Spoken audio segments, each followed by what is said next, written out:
Good evening, Somers, and welcome to the Somers Town Board Work Session, Thursday, August 8th, 2019. If you'd please stand and join me in the Pledge of Allegiance. I pledge allegiance to the flag of the United States of America and to the republic for which it stands, one nation, under God, indivisible, with liberty and justice for all. Thank you, and be seated.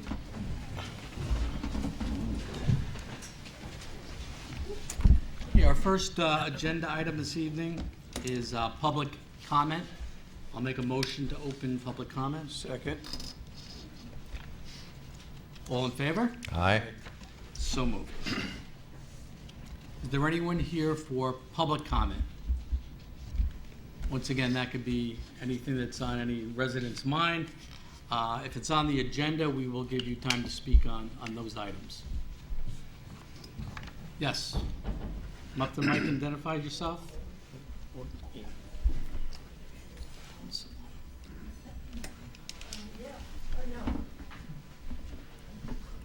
Frank Tomasulo. I have a question. I didn't see it in any of the information. Is the user going to be a tenant or a venture partner? What are you referencing? User Tenant. of. The new private school, Okay, so the new private school is number one on town board. okay? So we will be taking comments at This that is point. not public comment for this. No. Okay, It- sorry. Well, Why I not? don't see a whole line of other people, so you got the mic once you... Don't go anywhere. We can break with protocol, yeah. Thank you. That was my question. Whether or not the school will be a tenant? And- Tenant. Yes, we will learn that shortly.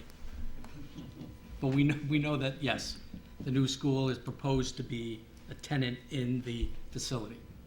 Great. So will be a lease agreement. Thank you. Okay. Is there anyone else here for public comment? Seeing and hearing no one, I'll make a motion to close public comment. Second. All in favor? Aye. So moved. Okay, moving on to our town board agenda. We have a submission of June 21st, 2019, made by the new private school in Somers, and they are here tonight to give us an update.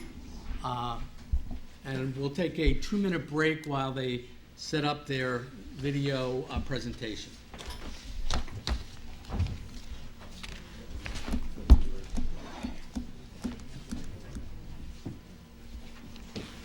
Rick, should we move? Do we have to move? or- We have the best seats in the house. Yeah, we can, I would say we can go.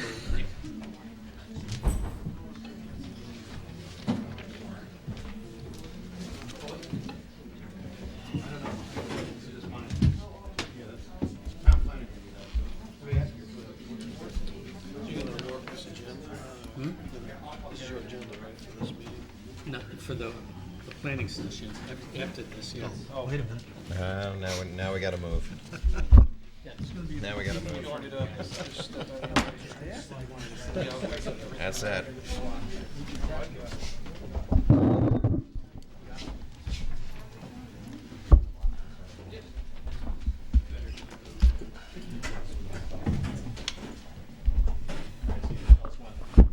Whenever you're ready.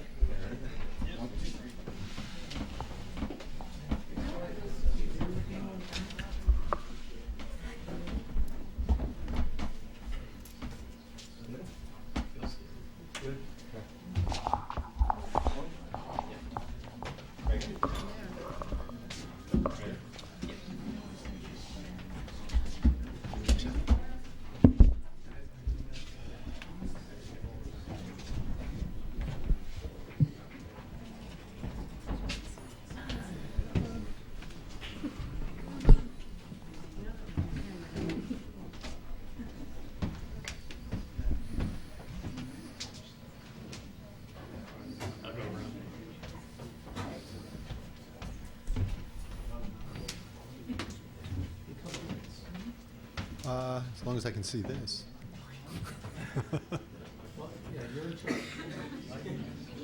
Why don't you just, is there a way to just kill that light? How about that? Is that good? Okay, that's fine.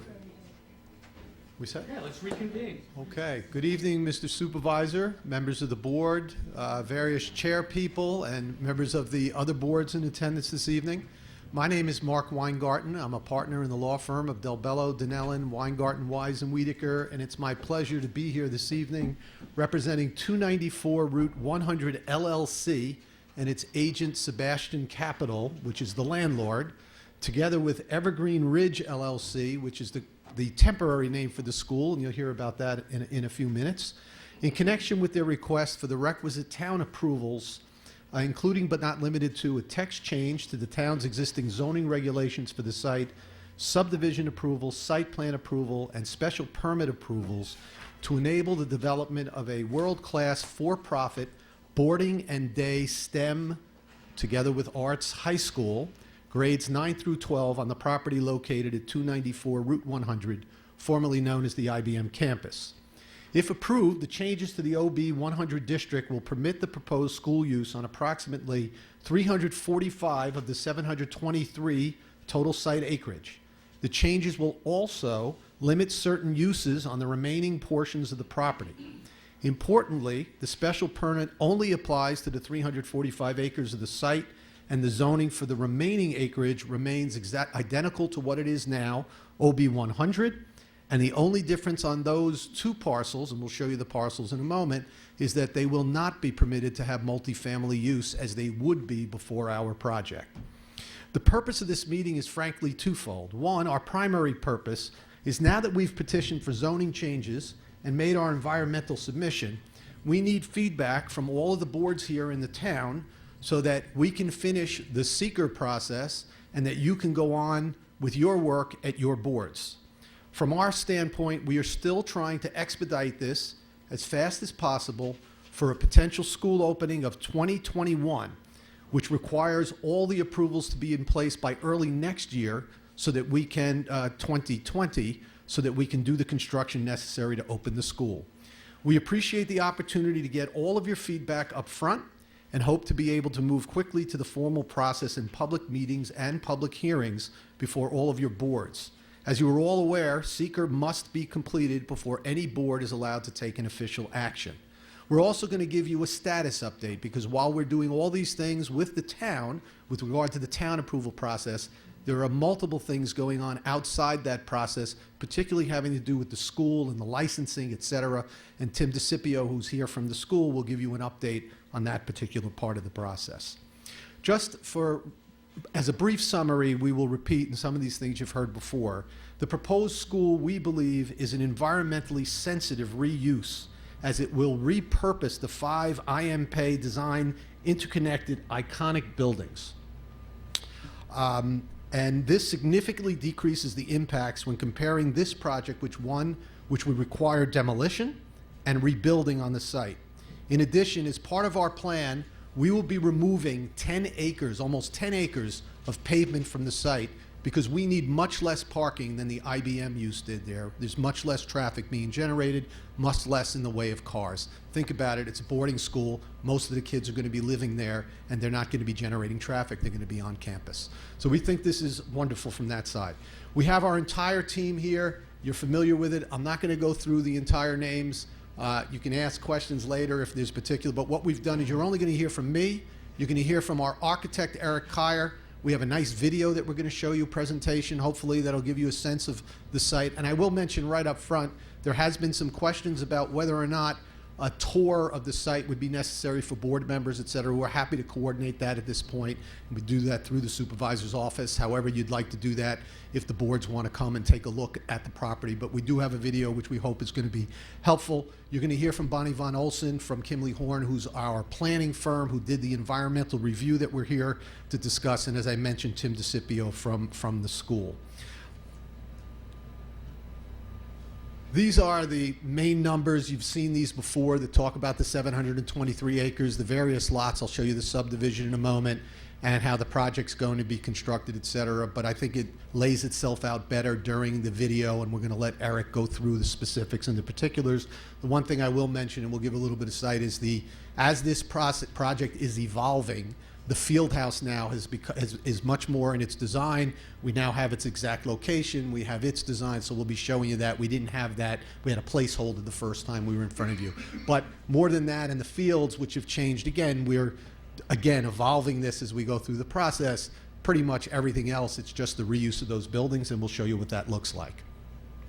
Finally, this is the, and it's a little hard to see from there, but these are the four, that's the aerial. There it is. That's the proposed subdivision plan surrounded by red. The one in the center with most of the buildings inside it is where the school is going to be. The small one below it is where the utility building and the maintenance operations are going to take place. That we call the part of the school plan. And then the other two lots are for future. And again, to make it very clear, as we did the last time we were here, we have no plan for development there. It could be years before we ever do. We're subdividing it out. We're leaving it vacant. Again, the zoning remains in place, except we've removed the possibility of multifamily use, so that can't happen. That'll no longer be there. And anything we want to do on those vacant parcels, we'd have to come back and ask permission of the town to do that.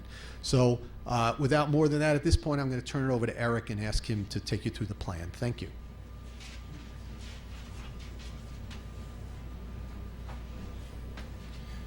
Sorry. Good evening. I'm Eric Kyer at KGD Architects, partner. Before going into the video, just a couple quick slides here. These are the existing conditions, an aerial looking from above. The bow tie building in the middle to the right is the central building, as we refer to it. There's two buildings above it, which are triangular, which are building 1 and 2. And there's two buildings to the left, a central building, which are buildings 3 and 4. You can see that there's a large amount of parking on campus. It's about 3,200 spaces currently. What we're proposing is to reduce the amount of parking into the 1,000 to 1,100 parking space range, because we don't need 3,200 spaces on our campus, and converting those to playing fields. And you can see on this diagram, this aerial diagram, that we're planning to build those fields out in 3 different phases, with baseball and multi-use fields being built in the first phase, as well as tennis courts. Phase 2, a competition field and track, and another multi-purpose field. In phase 3, 3 multi-purpose fields. But you can see that there's about a 19% decrease in impervious surface on campus when we convert the parking spaces into playing fields. At this point, so in 1980, when I was in school, we were working on blackboards. In the 90s, they turned to whiteboards. In 2000, we started using these things called smart boards, which actually is almost an old technology now. But tonight, we're actually going to go to the 21st century and go into a video, and we're going to do an aerial walkthrough of this campus, and then we're going to go into the buildings, a couple of the buildings themselves, to show you an idea of what this campus and the buildings will look like when we've converted this from a corporate headquarters into an academic and residential community. Excuse me, if I might, Of course. is that dot in the middle, is that supposed to be? Eric, just slide it some left a little bit. There you go. Okay, thank you.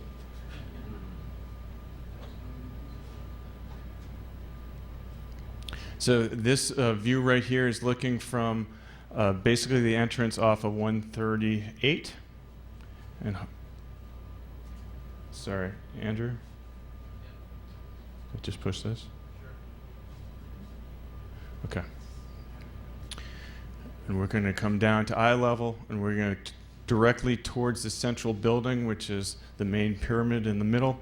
This is a drop-off circle that you can see in front. And on this level, this is going to have a secured entrance and secured lobby with the main office and the office functions on this level, as well as some of the music and auditorium space. The entrance area here will be nicely landscaped and lit, and so that's going to be some modifications to the way it currently looks. As we come around the corner to the west side of campus, you'll see that there's sort of an ice rink shaped building. That is the new field house that's being proposed. Pay Partnership is currently developing that, and this is in a slightly different location than what was originally submitted. It's out of the wetlands area completely. You can see one of the competition fields and tracks in the foreground. That field is synthetic turf and has some lights. Coming around to the baseball diamond, which is also part of Phase 1. And now we're looking directly at Building 4 and just to the left, Building 3. These are two of the buildings as part of Phase 1 that we're building out. The first two levels will be for academic purposes, and the third and fourth level will be for dormitory residential life. We're now coming around to a couple more of the fields, which will also be part of Phase 1. These will be all-purpose competition fields. Ultimately, we will have 8 locations fields that can be used at the same time with 10 different configurations. We're now looking to the top and the left there to buildings 1 and 2, which will be part of Phase 2 and 3, which will also be dormitories when they get fit out.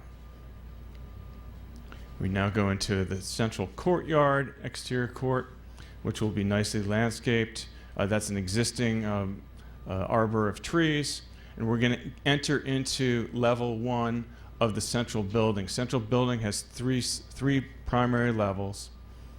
Level 1 is going to be for recreational athletic functions other than the field house, including a fitness center, and we're going to walk into the fitness center in a moment here.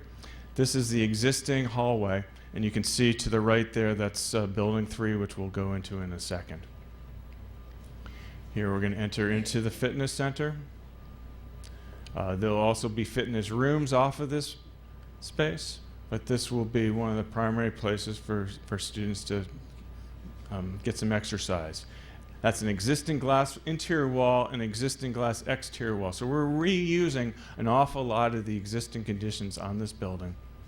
We're going to go down the hallway, and before entering into Building 3, we're going to take a left here in a second, and we're going to go down the laboratory, special function laboratory corridor here. This is an atrium. There's going to be a new glass skylight that's bringing light in. This is a materials lab that we're about to walk into, and you'll see robotics being developed here in this room. You'll see the furniture is up on casters. Again, a lot of 21st century education is the ability to reuse and lay out classrooms so that we can use it for multiple different disciplines depending on the semester. This hallway will also be an opportunity to use as a gallery to display students' work. We're going into another. This is actually a double classroom. There's an operable partition that's currently open here. So this can be a graphic lab on one side, and we could close the partition. And on the other side, we can see on the other side right here that these are simulators for an aeronautics classroom.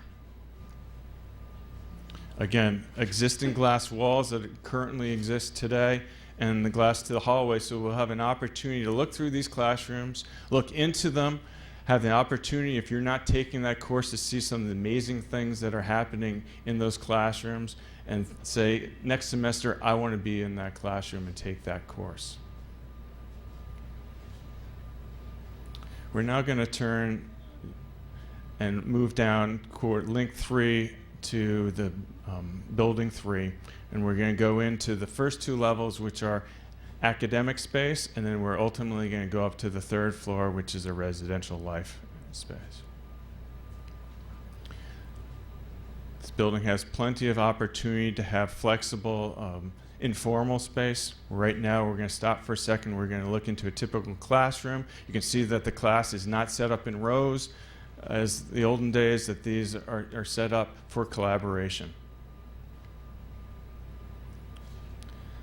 Every one of the 4 triangular buildings has an atrium that looks like this. These are existing to remain. There's a snack bar in each one of these and some dining space, informal dining space to be used. The only major addition that we've done to this atrium is this stair that we're about to go up, and it connects the level 1 classrooms to the level 2 classrooms. You can see into a classroom there opposite, and we'll very quickly walk into, because these buildings are triangulars, they have a lot of interstitial space that has great opportunities for informal learning, so that there's space here, different seating arrangements. You can sit up on benches, work on your laptops. You can see small group instruction space, which can be for individuals or small groups to gather and to do projects together. We're now going to go into a science classroom. This is using the universal lab, where you have lecture and labs in the same location. Each one of those tables is set up for 4 different students. 2 of the walls are glass looking out to the beautiful surroundings. There's also a prep room adjacent to each one of these classrooms. And these are designed to be flexible, so that one semester it could be for physics or biology, and the next semester it could be for chemistry or something else. Now we're back into the common space.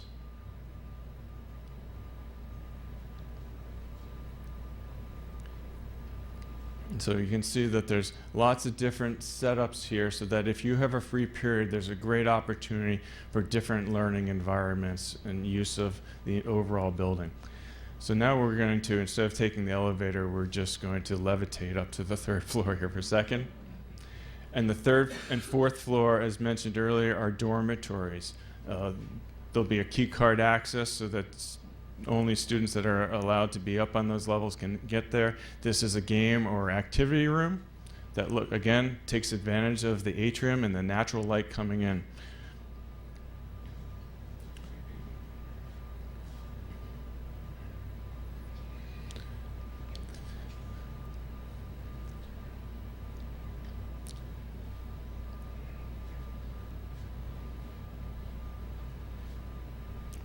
So we're now going into a 6-bedroom suite. Each of the suites has a small group instruction space, which you can see off to the left here, so that their teams can get together and work collaboratively. There's a lounge space, and then there's 6 bedrooms directly off of this central lounge. In this case, those are all single bedrooms.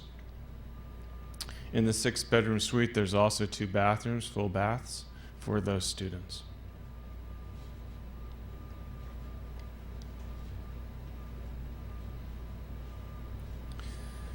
Similar to the level below, the academic levels, there are opportunities for informal gatherings on this level. And if you're into Fortnite, there's even a room that you can have a Fortnite competition.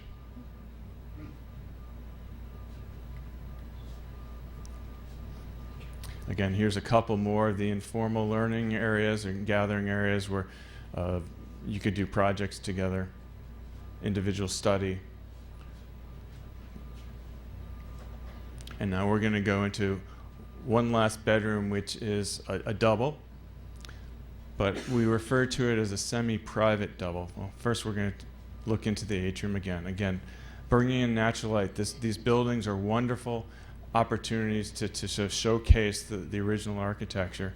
All right, so here's a double, but you can see that it's actually separated by closet space, so in a lot of respects it almost acts as 2 individual singles. And then we step outside. One of the most sustainable things that you can do is reuse. And we're reusing this building. We're reusing as much of this building as we can, both on the exterior as well as the interior. So a lot of those corridors that we walk down, the large corridors, are existing corridors that we can reuse and take full advantage of that natural light that's coming in. In fact, I don't want to say anything about I.M. Pei, wonderful architect, but the way that the corporate headquarters was set up with all these tight little office spaces, by being able to open this up with larger spaces and having some of those interstitial informal gathering areas, we actually take better advantage of the natural light that comes into the building, throughout the building. So that's my presentation. And Bonnie?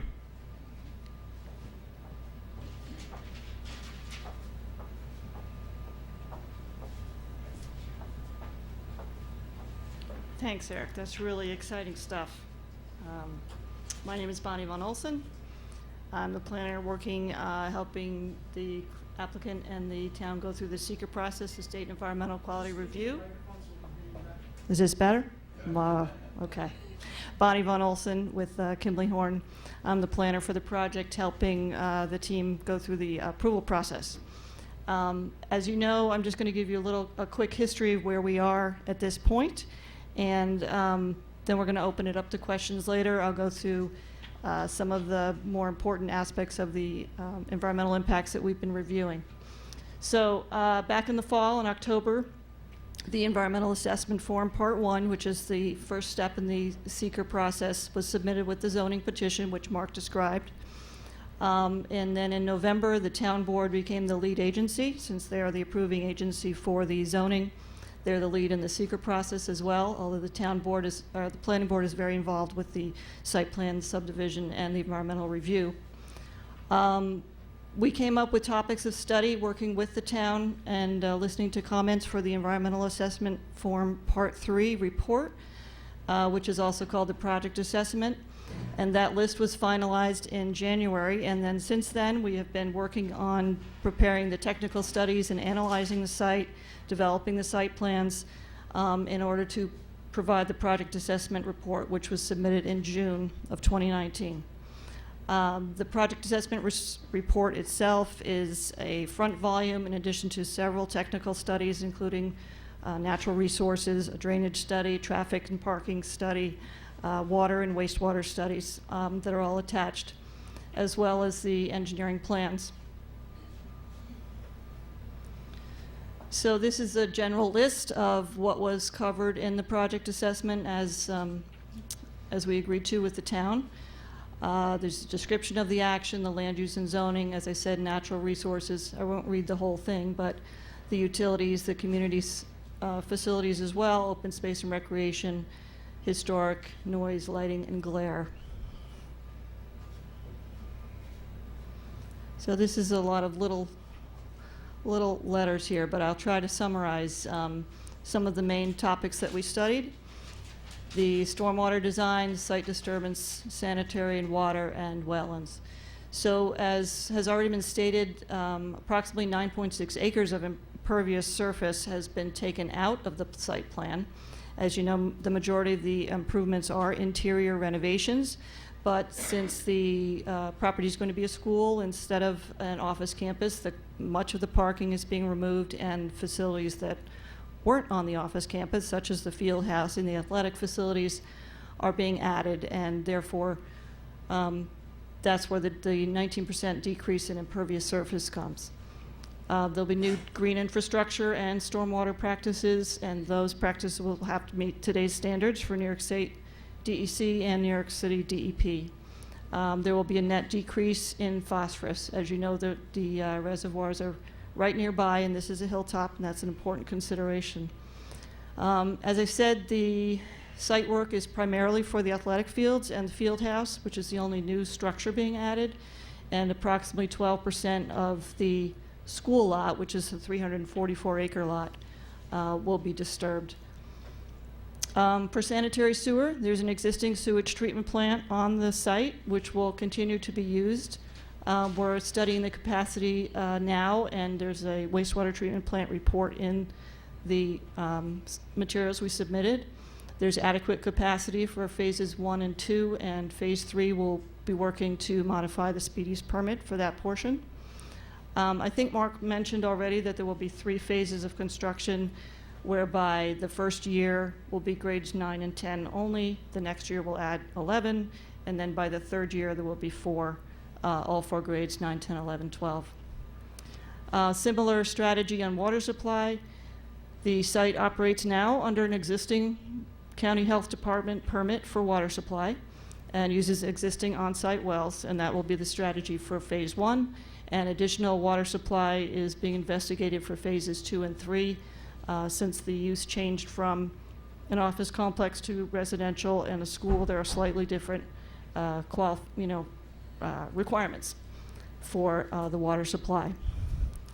Wetlands, tree removal, steep slopes have all been evaluated in addition to rare and endangered species and those other natural resources. Their local wetlands have been flagged on the site. However, we're not proposing any impact to those wetlands. There are some minor buffer impacts. In other words, the 100-foot buffer that's also regulated. However, many of those are where the pavement of the parking lot is already in the buffer, and that will be removed. And so it's in some ways very much considered a positive impact, and a buffer enhancement plan is being developed, which we will include in our forthcoming materials. Similarly, with tree removal, you could see the campus is very open. Most of the tree removal that's being proposed is not in forested areas, it's in parking lots where there are street trees. And a planting plan for the campus will also be proposed as mitigation for the loss of those trees. Again, steep slopes, there's very little impact since we're talking about an existing campus area, and many of the areas are the flat parking lots. Traffic. The analysis in the traffic study primarily, we were asked to compare the office campus use to a boarding school. I'll just briefly go through here. The projected traffic volumes for the campus were maybe 1,800 approximate trips in the peak hour. If it were reoccupied for an office campus today, we estimated 1,600 trips in the peak hour. But with the maximum 1,800 student boarding school would generate fewer than 400 trips, which is about 80% less than when IBM was there. We were also asked to consider if it were 1,800 maximum students and it was not a boarding school, it was just a high school where they were all day students, and that still would be fewer than the office use. The traffic study evaluated 5 intersections, and again, the boarding school use will reduce the average daily delay per vehicle at those 5 intersections. Similar, we've talked about parking before, but the existing site contains almost 3,200 parking spaces, and the proposed school campus will only need about 1,100, so therefore there's a reduction of about 36% fewer spaces required, which also reflects in the impervious surface numbers.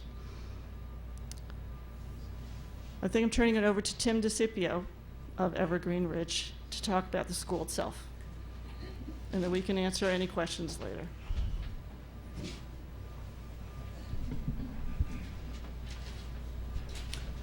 Hi, everyone. We've been working very hard since we've been here last. This presentation today is more technical. Mark wanted me to speak for 2 or 3 minutes just to give an update. I'm more the academic school side, and I'm sorry if my voice is not very good this week, but so many months ago, we assembled a highly qualified education advisory team. And it's about 9 individuals. They're from leading public and private school backgrounds.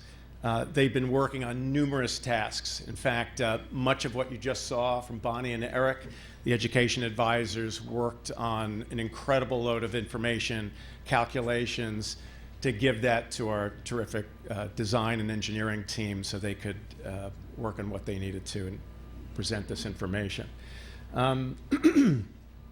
As it relates to the curriculum, this is where we're focused right now. We've got a lot of the design engineering behind us. We're focused on the academic elements of the school, student life, housing, residential amenities. We're going to offer, there are 3 elements of our academic program. And in the first presentations many months back, I did several overviews on this, but we'll have the core traditional requirements in the curriculum that we're all very familiar with in high schools. We'll have advanced placement courses, AP, but what highly differentiates our program, and I think we'll have a first ever in the country, is that we're going to take an elective track, and we're going to align numerous elective course catalog elements to the strong, relevant, emerging growth fields and industries. And we've identified about 38 of them. And we've done some research, and the top 25 ranked private schools in the United States don't offer the comprehensive elective track we're going to introduce.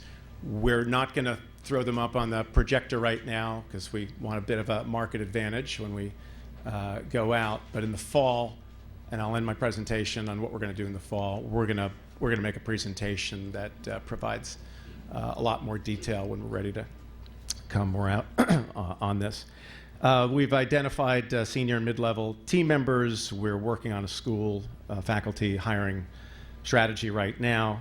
I think everyone remembers that we're opening the school with grades 9 and 10, and then year 2 we go at 9 through 12.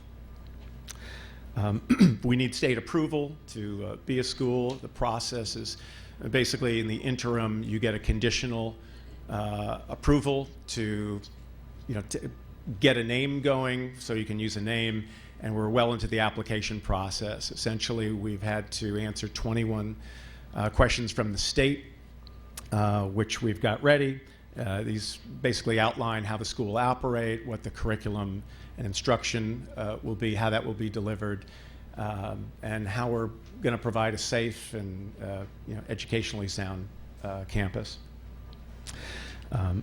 We can't name the school just yet. We've narrowed it down to about 4 or 5 names. We hope to pick the name this week, and then we're going to send everything up to Albany with the name request, and then I think that well, I won't guess what the time frame's going to be. We think we know what the time frame is. Yeah. But we've worked very diligently on this, and okay. We also the state requires that the local school district get involved in the evaluation process of the new school, and the reason for that is that the new school has to show that they can meet or exceed the current offering at the local school, which we're confident we will. We, in fact, just met with Superintendent Blanche and his leadership team yesterday. I think the meeting went very well. We did an overview of the school. I showed some slides, and they had some great questions, which we answered, and we're going to be back at them, meeting, keeping them updated as we move along here. So we're finalizing the school name. We're working on a website, so we need the school name before we can put the website up and get the domain, obviously, but the website is coming. And then in the fall, and I don't know the date yet, but we're going to make a comprehensive presentation on the academic elements in the curriculum that'll make the school unique. And we'll, I think at that time, we're going to unload and show the electives course catalog, our pedagogical approach, the campus offerings and amenities, and a little bit more information on the student housing and residential life. So, great. Thanks.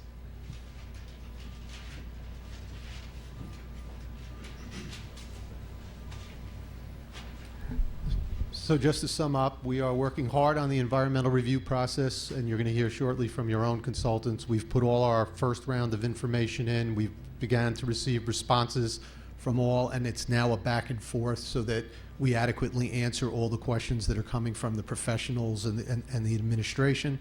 Tonight's the first part of the review process from other boards that we'll be in front of. And I assume there'll be questions. I can't promise you we'll be able to answer all your questions tonight. There may be questions we have to take under advisement and get back to you on if we don't have the information, but we'll certainly take down all the questions and endeavor to answer all of them if we can't answer them this evening. So I think at this point, that's the end of our presentation, and we'll turn it back over to Supervisor. Well, thank you for your presentation. Don't go anywhere. We're going to take a 3-minute break while you break down your equipment. And then I want to welcome the boards that came out tonight, and I'm sure some of us have some questions. Great. All right, well, once again, thank you for the presentation. Very nicely done, by the way. Thank you. I'd like to welcome our town boards. Our town planning board is represented here. Open Space, Town of Somers Architectural Review Board, Engineering, Energy and Environment Committee, Westchester County Planning Department. I don't know if anybody from the county is here tonight, but I'm sure they'll get copies of the presentation. So with that, Saret, you want to begin the presentation? or leading the questions.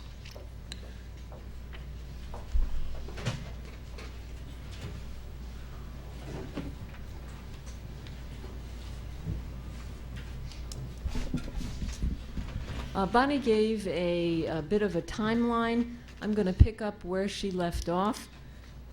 Basically, the applicant submitted 2 documents, which essentially were drafts, and the consultants for the town, which include staff, our engineering consultant, Woodard and Curran, and our traffic consultant, Michael Lante from FP Clark and Associates, have reviewed those documents for what is called a completeness review to determine whether or not the documents and the applicant have answered all of the questions that we posed in the documents where, as you recall, there was an earlier meeting of all of these boards, and we developed a list of items that needed to be addressed in all of the categories, again, that Bonnie had shown up there, and whether or not they had adequately addressed all of those.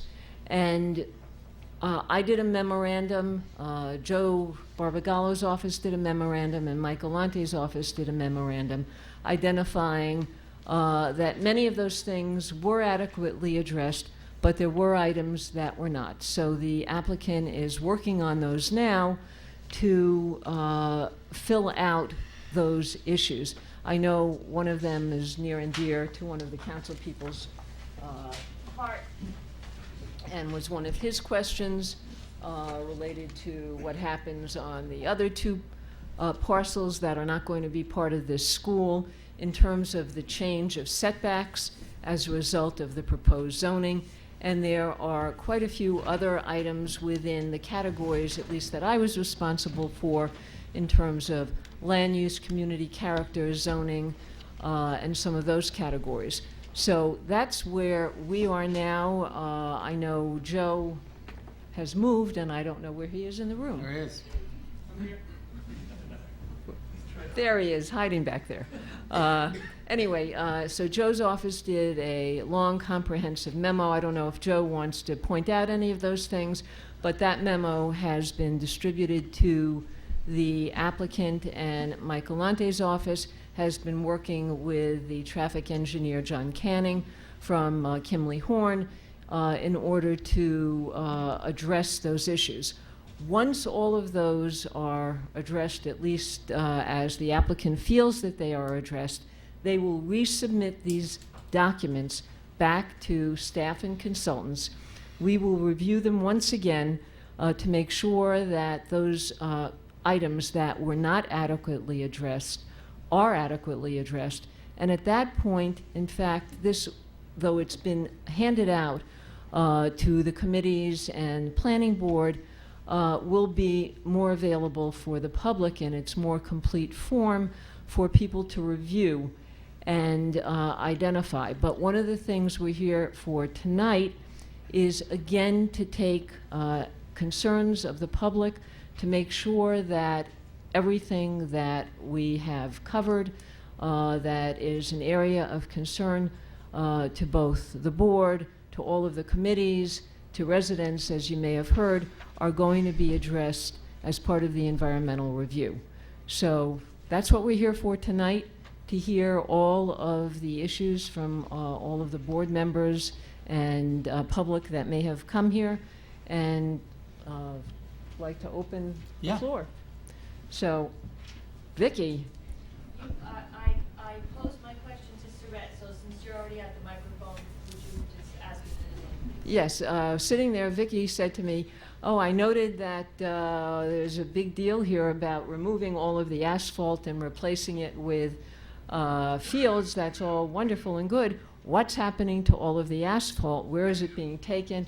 And what does that do to, I turned to Mike and I said, oh, you know, what does this do for trucking, et cetera? So that's Vicki's first question.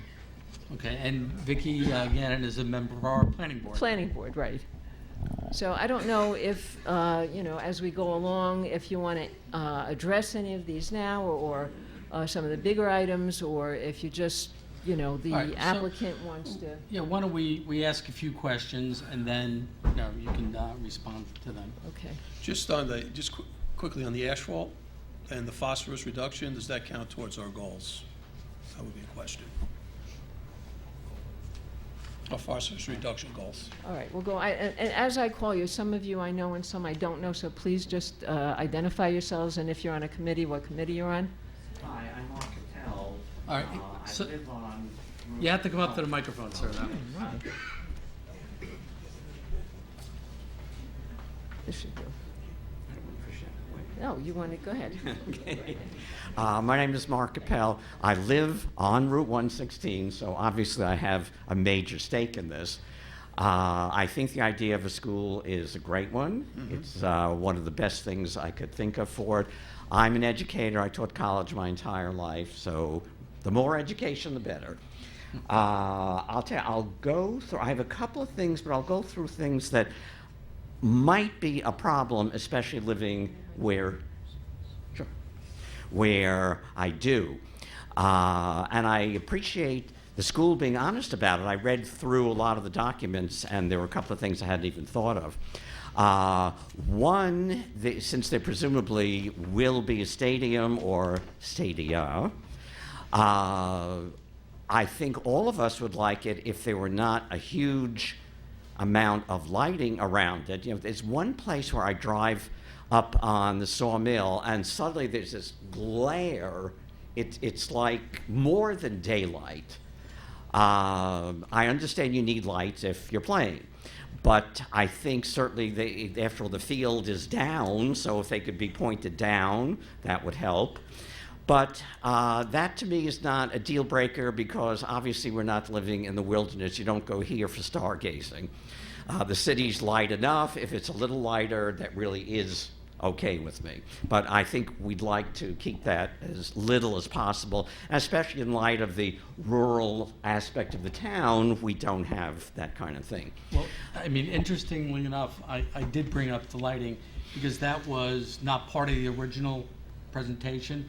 It was added on, and you're 100% correct about night glow, and we're very much concerned with that. We get numerous complaints about the high school lighting. I had heard about which that. the town does not have any regulation over. Had we had regulations over them, those lights would have been lowered.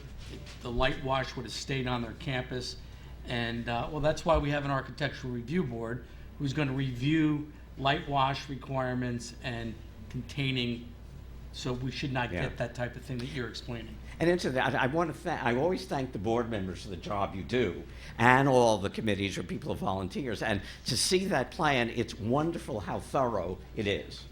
We don't just say, oh, just build something. We really mean it that we have regulations.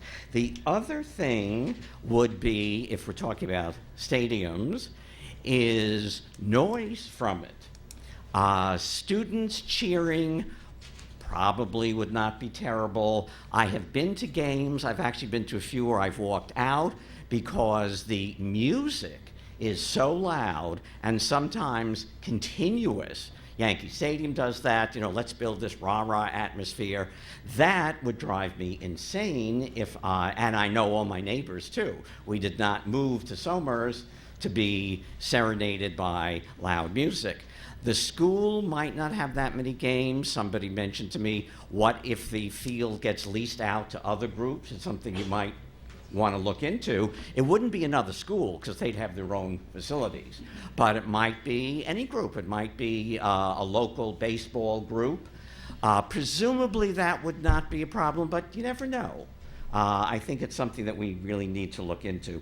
There are one or two other things, but I don't want to take up everybody's time. If there's more time, I can come back. I'll just say one other thing. It would be nice if there were a sidewalk all the way from the Purdy's train station all the way to downtown for the town, for the students, for me personally. I think that would be a great thing that the school could contribute. Otherwise, assuming everything gets settled, I would love to welcome you. And my suggestion for name is Somers Academy.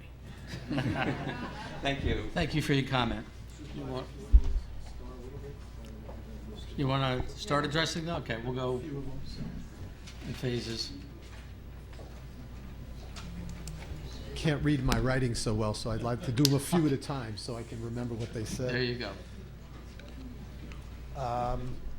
The first question had to do with the asphalt and where it's going. This is a little unique. Typically, we always balance a site, meaning that if you're digging, you fill it back in. There's not a lot of rebuilding happening here because we're using it, but we are working on trying to balance the site. There is a field house being built. We have not finalized the numbers. We are very sensitive to that question that was being asked, and we're going to do everything we can to do it. If not, it will have to be carted off the site, and that will have to be taken into account into the traffic report as far as construction mitigation impacts during construction. So we are working on that. We're not finalized on it yet. I don't know the answer to your question on fossil fuels because I don't know what your regulations are as far as that is. So we'll have to look into that question, but I don't have an answer to that tonight. Yeah, Joe will address that. Okay. With regard to lighting, to be clear, only 3 of the fields do have lighting. On a personal level, I'm very confident that we're going to do fine. We have a large amount of information that's going to be needed. We're using one of the leaders in the field called Musco. I just came off 9 months of lighting the Hackley field in the middle of Tarrytown, and it was subject of numerous public hearings because they have all sorts of homes right on there. It's up, it's operating, it works, people can go look at it. They have amazing new technology where the lighting comes directly down and the candles do not flow off the field site. So unless you're very far away, you don't see it at all. So I think you're going to be very comfortable when you see the lighting information that we're going to be supplying as part of this. As far as the noise is concerned, and again, with respect to Tim, this is a STEM academy. We're not expecting a football team. So we're talking about a couple of fields, 125 seats. We're not talking about thousands of people that are here. It's, am I wrong on the number? What's that? No, we're not talking about a lot of people. These are basically schools playing another school, and maybe there's a few students that are watching, but we're not talking about large numbers of spectators. It's, that's being planned here. Correct. How about outdoor speakers? We could, no, we don't. The answer is no. We don't have that planned. I mean, Tim. I imagine for coach instructions, but we just haven't gotten to that.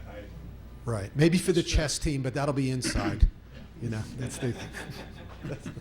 And then finally, as far as the sidewalk's concerned, flat out honest, I don't think Roxanne is here. Oh, Roxanne Duran, the owner, is here. It is an enormous expense. It is something we would all like to do. We do have pedestrian walkways and things that are part of this plan. We would like it as well. And as I said, it is an enormous expense. We are talking to other levels of government with respect to trying to get some subsidy or contribution towards that. Hopefully, as we go through this process, we'll have more information on it. We just can't make any promise on it at the moment because it's a long sidewalk and it's an expensive item. But it is something we'd like. We'd like it for our students. We'd like it for the town. We're talking to the state, and we hope to get some traction on that. I think that's where we are so far. Okay. Mike? Come on. Can I just add one thing? I had a call from board member Clinchy this afternoon reiterating his interest and wanted me to express that in a sidewalk as well from this campus to the train station. Okay, so, well, it's good to hear that you're seeking state relief, because one of the reasons we're one of the lowest tax municipalities in Westchester County is the fact that capital improvements we get done in town are usually through community benefits package, which are at no cost to the taxpayer. Okay. And Hi, welcome to the Michael state Barnhart, Open Space Committee Chair, and Bob McGregor, also a member of the Open Space Committee. We have a number of comments and perhaps questions, some areas where we might want to see a little more information. I guess Bob has a list, but I'll start.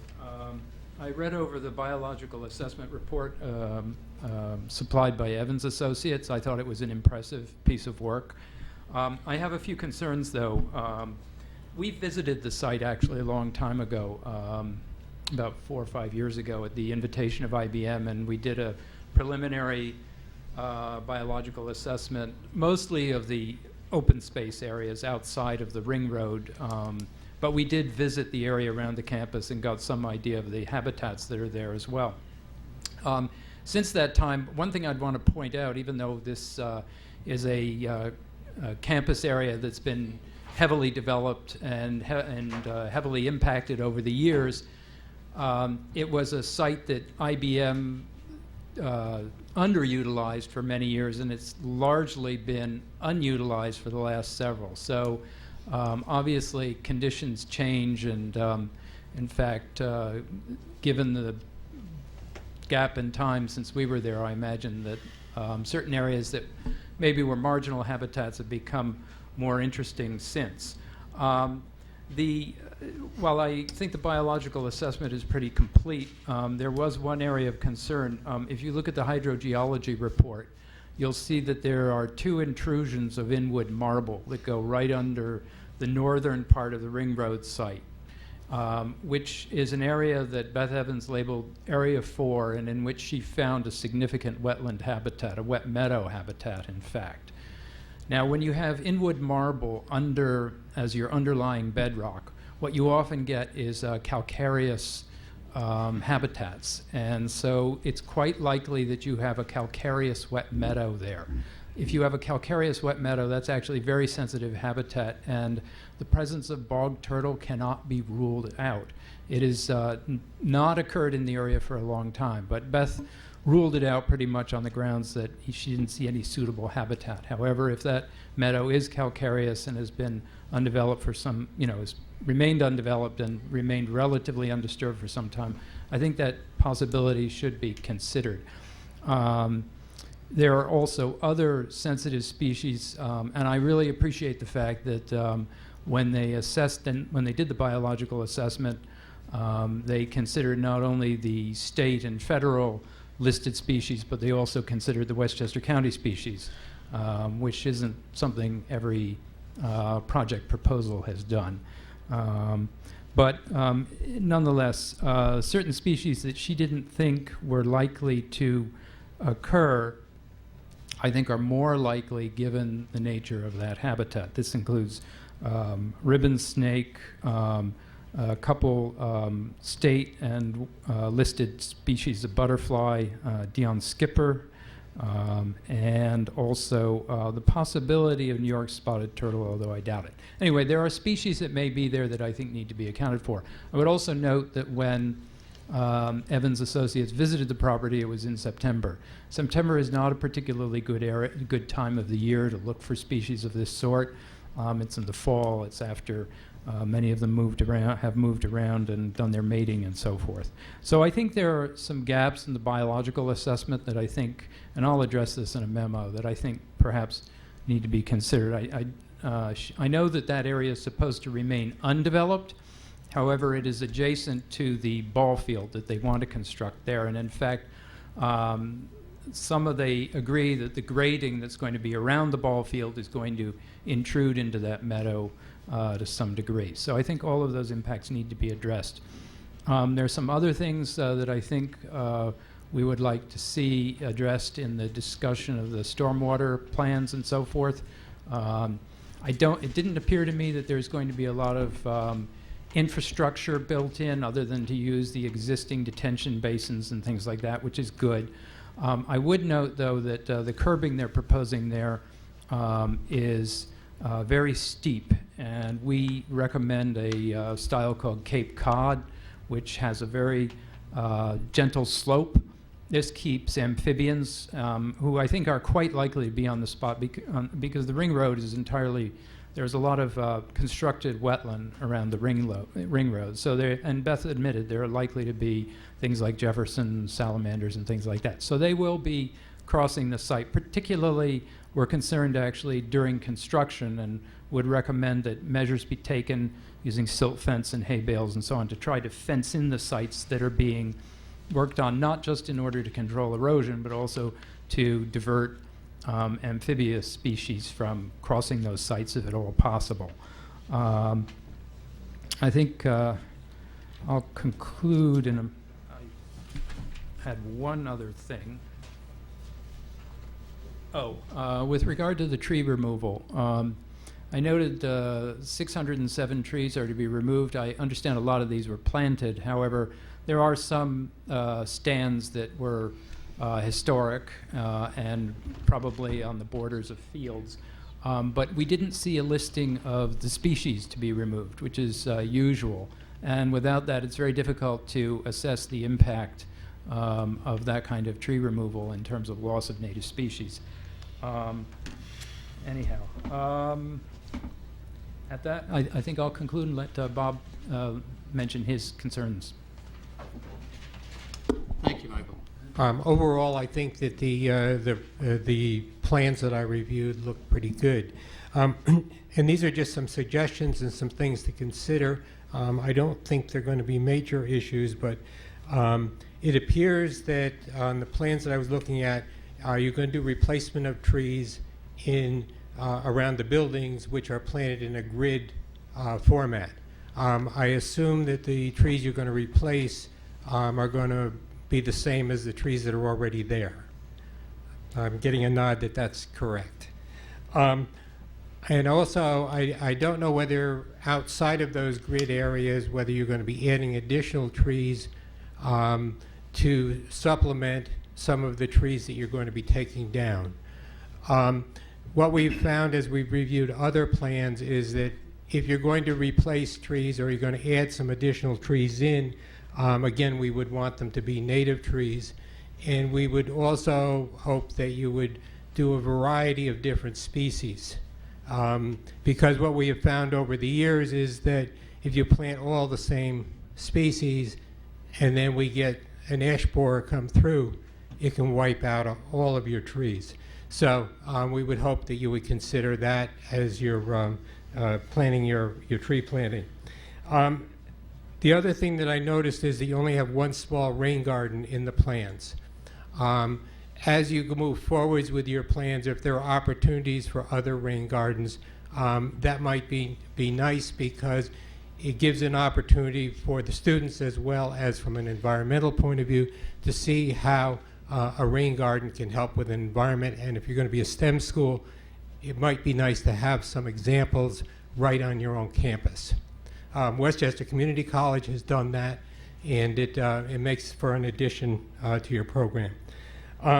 The other thing that, although I haven't been up there in the last 4 or 5 years, I have been up there because I did work on that site for a number of years.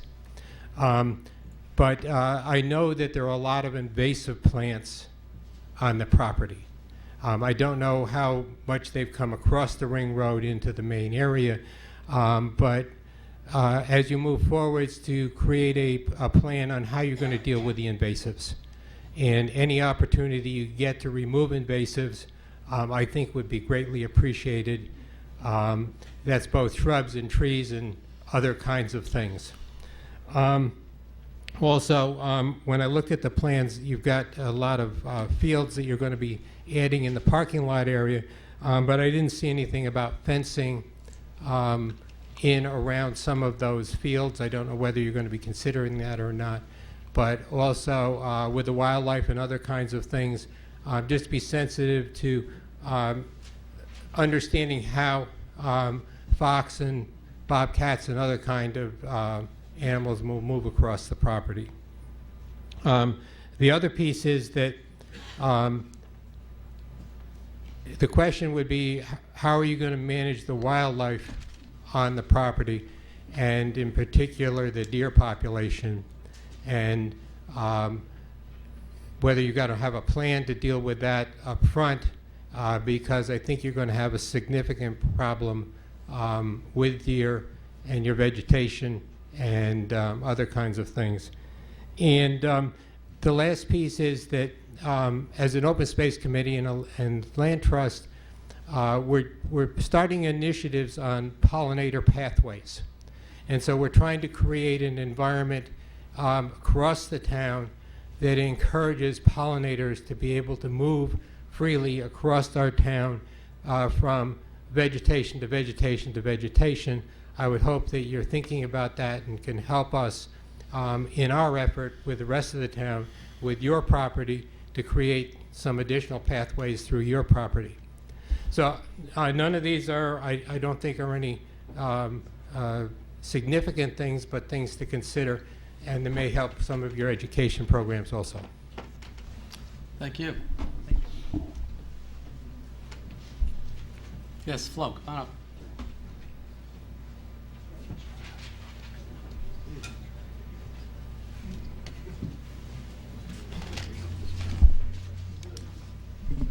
Flo Broadley. The two late speakers took away a lot of what I had to say, and well done, too. However, I do have a couple of questions. They may seem a little innocuous, but you call yourselves a STEM project, and you also say arts and design. As a former teacher and administrator, may I ask why you're not a STEAM school? That's one. Also, may I ask how many foreign students you anticipate? In addition to what the Open Space Committee has said, I'd like to know a little bit more about the buffer impact. That wasn't clear to me because this is my first meeting here. So if you could explain a little more about that and whether replanting is going to be done for that. Thank you. Thank you for your comment. So is the applicant prepared to respond to some of those? I can assure you that the attorney's not answering the biological assessment information. I can tell you that for sure. Just the But- pathway for the pollinators? Exactly. But Beth Evans, who was the author of that report, and her organization is here. She's heard everything that you have to say this evening. We're hoping, I heard that there was going to be a memo, which would also be very helpful if we could get it in writing, and we'll respond to all of it. And this is very helpful because we'll even be able to get a head start before we're officially before your board and start looking at all these items. So we will definitely do that. With regard to it, we're calling ourselves a STEM school because that's what people refer to it as. But adding in arts and design, we think it is STEAM, but I think the general public has heard of STEM, doesn't necessarily know what STEAM is, so we're calling it STEM with arts and design. But in some of our other meetings, we have referred to it as STEAM. So I apologize if it's confusing, but that's why we're doing it. That nomenclature, though, has become very well known around the country, and that's why we want to be characterized that way. And then finally, there was a question with regard to the foreign students. We're expecting approximately 20% of the population. There's no way to know for sure, but that's what we would expect based on other populations and other experiences and how this is being marketed. And finally, with regard to the buffer impact, we'll get that information, but we think that, as I understand it, much of what we are doing with respect to the wetland buffers is an improvement, even though it's technically required to be considered to be an impact when you're removing asphalt from the buffer. On balance, I believe we're having a positive impact, but we'll get more information on that for you. Thank you. See, Mark, just before you leave, this goes to the question that came up first. Maybe just take a moment and describe the relationship of the partners. I mean, essentially, you have Sebastian Capital. Right. You know, you have Titan. You have Evergreen LLC. Right. And, you know, yourself, you're the attorney representing. Right. Sebastian. Yeah, sure. No, Sebastian or maybe LLC right. No, or it's, whatever. it's very simple. It really isn't all that confusing. It just sounds that way because there's so many names. You have a landlord, the person the organization that owns the property. That is represented by Sebastian, and they're the owners of both the IBM property and a related entity of the Pepsi property, and they're large landowners here in Somers looking to reuse these beautiful campuses, these iconic campuses. So that's the owner of the property. The school, essentially, and the first question that came this evening, is the tenant. They're going to have a long-term lease to lease the site, just like somebody who would come in to use an office building would lease the office building. The school is leasing it. So instead of it being sold to the school is going to be a tenant on the property. Titan, who you've met before, is the investment advisor. They are the people that are out financing this operation on behalf of the school, so the school has the adequate resources to do all the work that needs to be done, the construction, the hiring, this is a very expensive operation putting this together, and Titan is the financial advisor and partner that's putting that money together for the school. Did I leave out somebody else, or were those because those are the main participants? yourself, I mean, of course. ourselves, we're the local representative. We actually operate in two capacities. We operate in the typical capacity you would expect, which is as counsel. My partner Peter Wise is here, and we counsel through the real estate process, the leasing process, the financing process, the agreements with the school, and all of the approvals. But also in this instance, we're acting and we are registered as lobbyists for Sebastian Capital for things like when we have to go ask the state if there's any money for sidewalks or other things that are involved other levels of government. They've changed the laws now. Actually, a lot of the things you do when you talk to Westchester County, if it involves any kind of legislation or changes or regulations, oftentimes that also requires registration as lobbying now. So we're actually operating in two capacities, as our law firm and also as lobbyists for the landlord. Could you share with us whether there's going to be any equity participation between the partners or the entities? I can't answer that question. I can tell you I don't have any. I'd like some. I don't have any. But you have Titan, and you might have the landowners may operate.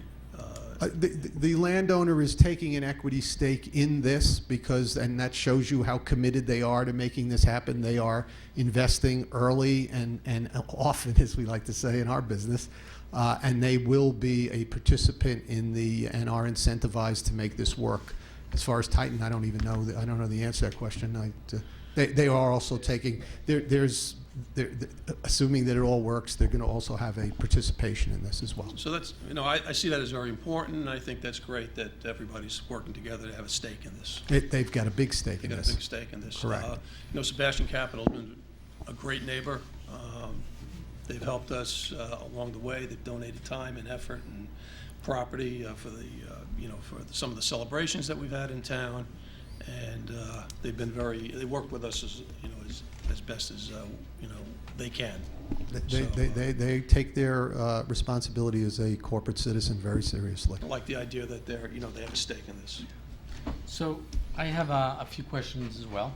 I don't think we need to get into the extreme details tonight, but I would like a presentation on security measures on your campus. And because I think it's very important, if you're going to have a population of 1,800 students up there, we're going to want to know about what the policies are, what the security staff is going to be like. And then just a follow-up question is, that's very optimistic to get 1,800 students into a school. That's, from my understanding, that's a pretty high number to be shooting for. What happens if you fall short of these numbers? And just and a follow-up to the security, I think part of the questions are whether the impacts the fire and police and associated services in town. I know that's part of the questions that we have that have to be answered in the completion documentation. But I'm very much interested to hear how that's sure. Okay, and there was one more. So that just was, one. A great 3D presentation. You flew us through one of the buildings. There's 4 other buildings. Are they going to be treated the same? They're essentially they are. The 2 buildings that you saw have 2 levels of classrooms, so those won't be in the other buildings. Those are just the class. So that's a full build out of the school in that first phase. And the 2 levels above are going to be dormitory. Right. But the other 2 buildings are strictly dormitory buildings, and they're going to look just like that 3rd and 4th floor that you saw in those 2 buildings, okay. Which is why we didn't go into the other buildings. It wasn't necessary. Mm-hmm. By the way, this whole 3D modeling and everything, it's awesome. It's remarkable, isn't it? It's so much better than the old site plans we used to look at. Yeah, well, now you spoiled our boards here. Everybody wants a... It's true. You come in for a deck on the house and Yeah, so somebody we wants a thank you for model that. now. It's not so good. Are they leaving that? With regard to your questions, the security measures is absolutely something that's on our mind. We're developing it. Tim, do you think we'd be ready to do it as part of that fall presentation? Yeah, okay. was talking about it this week. We know we... a couple different options, and we're budgeting some various things in, like blue light and procedures coming up the driveway, kids leaving going down, coming back, checking in. So We'll we can do a whole presentation on that. Right. So what Tim had mentioned earlier, the thought was, again, we're here on the approval process, the environmental issues, the land use. What we were talking about was planning in the fall a full, separate, informal, not part of the process, presentation by the school on the school itself, and really what it's going to be, what the curriculum is going to be, you know, and things like security measure, just going through all of those kinds of things. Some of that has play into the environmental issues, as you just mentioned. Of course, we're answering all those. Everything's being reviewed by fire, police. All of that has to be in there, and we will continue to buttress that. That's something we can't get finished without having all that. We'll have all that information. So, yeah, and Tim, I would suggest touching base with the chief of police. Right. Get him involved early and often. Yep. Okay. Any other questions? Chris, come on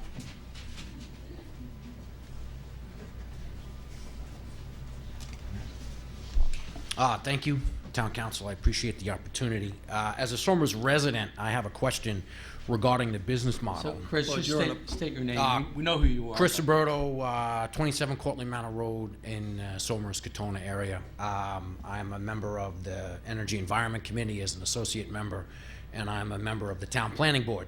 But my initial question is a resident, which this is to me is the highest pillar, despite all of my Well, committees. that's who we work for. Exactly. Yeah. About the admissions policy or your business model. In other words, how do you anticipate procuring 1,800 students? Will it be an admissions exam? Will it be some sort of criteria to get kids in?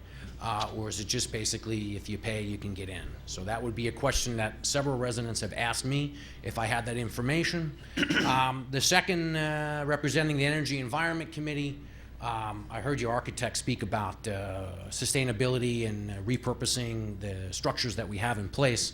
And I do think that that's good, but there are some disadvantages to that as well.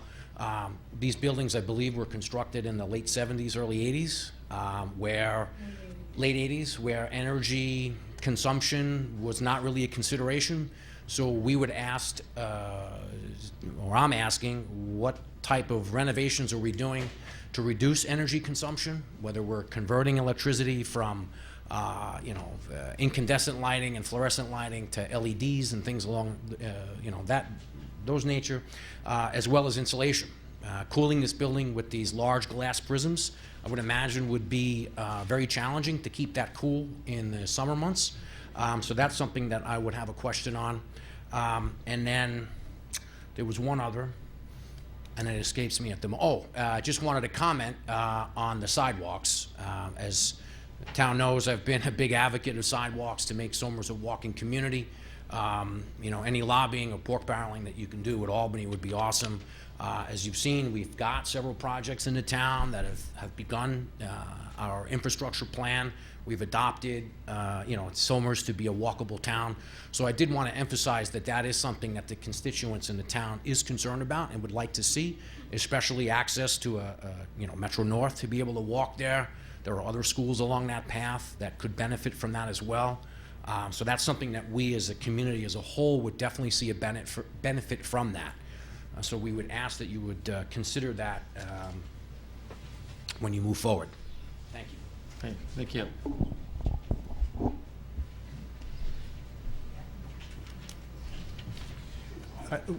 With regard to the emissions policy, we're going to answer that in the fall. That's one of the things that is going to be part of that comprehensive presentation that we're going to do. So we're not going to get into that this evening. On the sustainability, Eric, you want to come up and just mention we're taking many steps to adapt the building properly.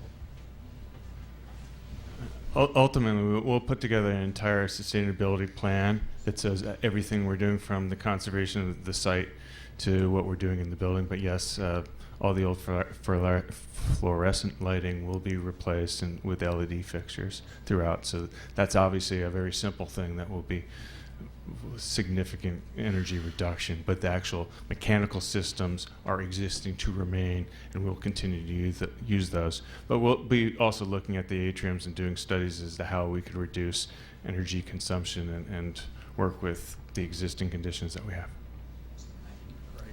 And I will also document for everyone here that we have not yet had a meeting in Somers where somebody hasn't brought up the sidewalks, so we are aware of it. Okay, another question? Yeah. Yeah.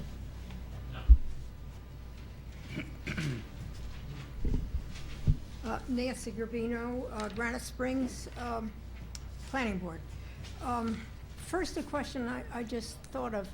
You mentioned there'll be, after the subdivision, there'll be no multifamily housing on those two parcels. I don't understand why you said that. We removed it from the zoning ordinance in our text. It's not yet adopted. Oh, But okay. it's part of their zoning petition. Oh, okay, because I know how it's zoned, so that Right. threw me. It's proposed to remove that use Got it. from the OB1 record. Okay, got it, understand. All right, that's not my real question. Okay, my real question has to do with sewers.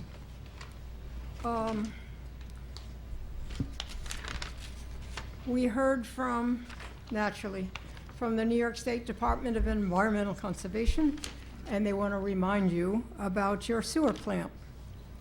And it will be required to treat about 27% more. And they mentioned the figures. So they asked a question. Do you plan to use this sewer plant for the other parcels? Question. Is that your only question, or? That's the first part of my question. Okay, we'll keep going. All right. Well, the reason they ask if you're planning to use that sewer plant for the other parcels, you'll have to change the political makeup of the corporation. Oh, good. All right. Then the second is to make you aware that when the permit was issued to IBM and it was transferred to you in your purchase in 2017, they wanted to make you aware that you discharge your treated sewage onto private property and that you need to address that. And if anybody's interested, that private property is at all the way down on Route 138, at the corner of Route 138 and 100, on the south side. It's 23 acres. It's a parcel just north of Lawton Adams. Actually belongs to that family. It's under another name. I think that was part of the IBM parcel, though. Well, they don't own it anymore. It's No, owned at the by, time- it's owned at the by time the it was. Adams family. It's under a different name, and they want to make you aware, they say in plain English, you have to address that issue. So I just wanted to bring that up. So your point is that that parcel It's is private property. not part of the IBM? I'm not a lawyer. They just say you have to Okay. address that. Okay. All right. Here come your answers, Nancy.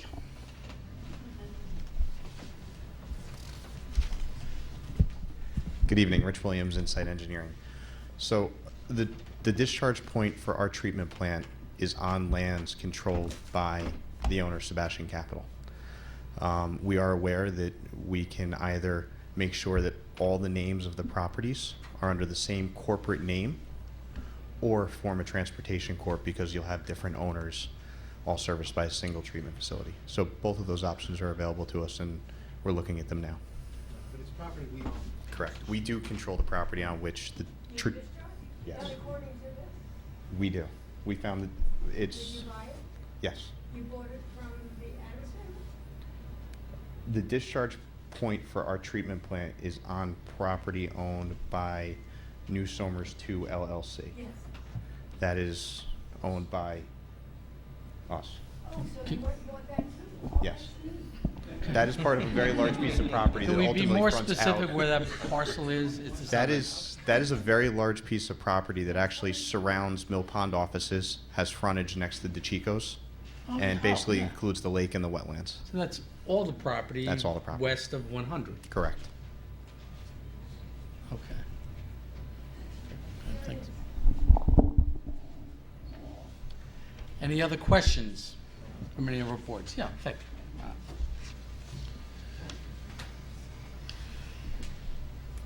Hi, Vicki Gannon with another question. Having listened to the earlier speakers, the gentleman who lives on 116, I apologize I didn't catch your name, talking about use of the athletic fields, listening to open space on biodiversity and pollinators, and the nature of the school, STEAM, I just wanted to make explicit the question, since we have a science and technology school, is there any contemplation of activities on the fields geared to the curriculum, non-athletic, drones, maybe, is there, and I realize that you don't want to disclose, and I fully respect that, because you're going to make your announcement of what your curriculum will be, but in the event that your curriculum includes elements which could well be take place on fields in the outdoors, agricultural and engineering, that's, there are a lot of ways I could see it happening. To address that, and any measures you would take, that you would need to take or consider, so that all activities would be in compliance with any of the environmental rules of the state. There would be no change in the nature of the property. Students are out, they get really enthusiastic, we're going to do this. And so that everybody knows that we're all going to, my mind could run wild with what we might do. And that's the wonderful part of education, right? But we do need to kind of set some rules. All right, thank you.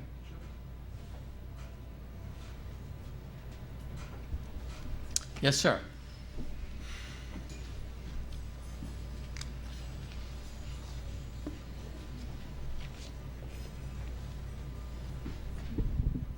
On the same subject of fields.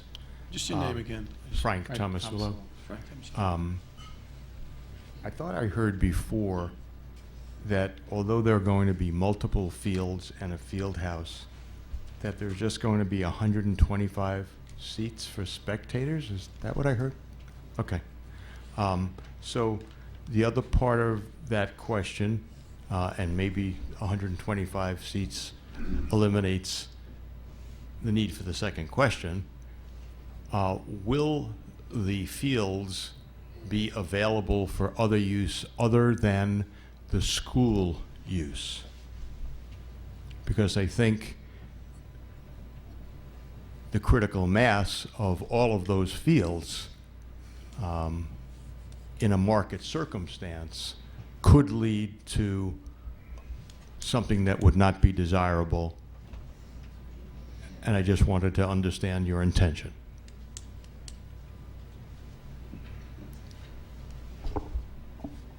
Okay. Yeah, Bruce Prince, Planning Board.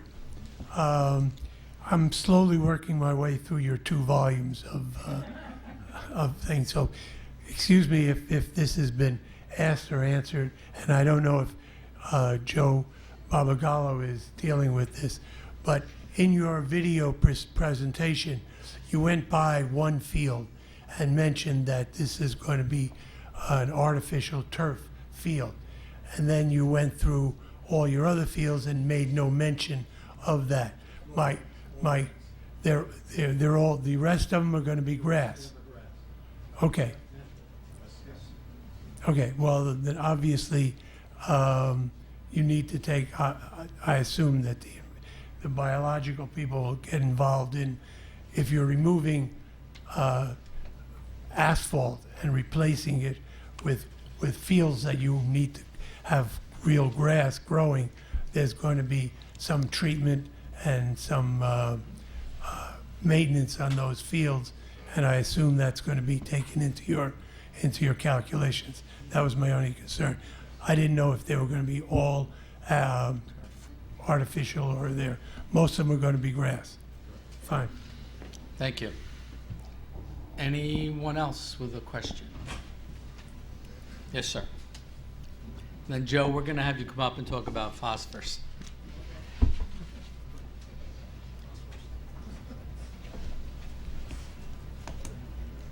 Arthur Singer.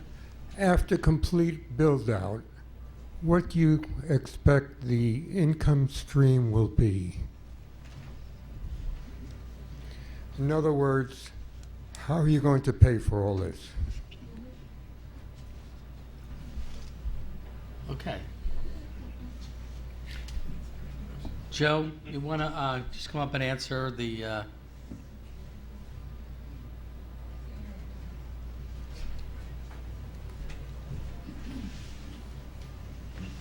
Yes. No, as the town knows, we have obligations under our MS4 permit to drive a certain amount of phosphorus reductions. We partner with the environmental, the EOH, the East of Hudson Corporation, to help accomplish that. Reduction of impervious surfaces is definitely a eligible use, or it's really reverse use, for reducing phosphorus. Now, what we'll have, it's not a pro forma thing. We're going to have to coordinate with the EOH. I'll have Rich and his team prepare the calculations that we'll need. They've already started that process. We've been collaborating on stormwater, and they've already started that process. And we will leverage those calculations through the EOH Corporation in order to garner credit for the corporation and as a subset the town. all right, so I would suggest we get Kevin Fitzpatrick from the EOH engineer involved with, once you get those calculations together. We absolutely will. Okay. I mean, just a nuance, though. I mean, as we compete for funds to do those types of projects, if we satisfy them through this, I guess that This is a great reduces- way for the town to meet its portion of the obligations. It's a positive benefit to the environment. But there's a where- bubble, though, that they can share it also, so there's Well, still they, an incentive. they could share, but you remember how the maintenance, I mean, not to get too much into details, right? But the more that the town accomplishes its own, the less we have the potential to have to pay other towns for maintaining their systems. So this is a great way to Awesome. accomplish our portions of the goal, because it doesn't require any maintenance on the town's behalf to keep it, to sustain it, so. Thank you. I like that. Okay, Mark, we'll have you come up and wrap it up.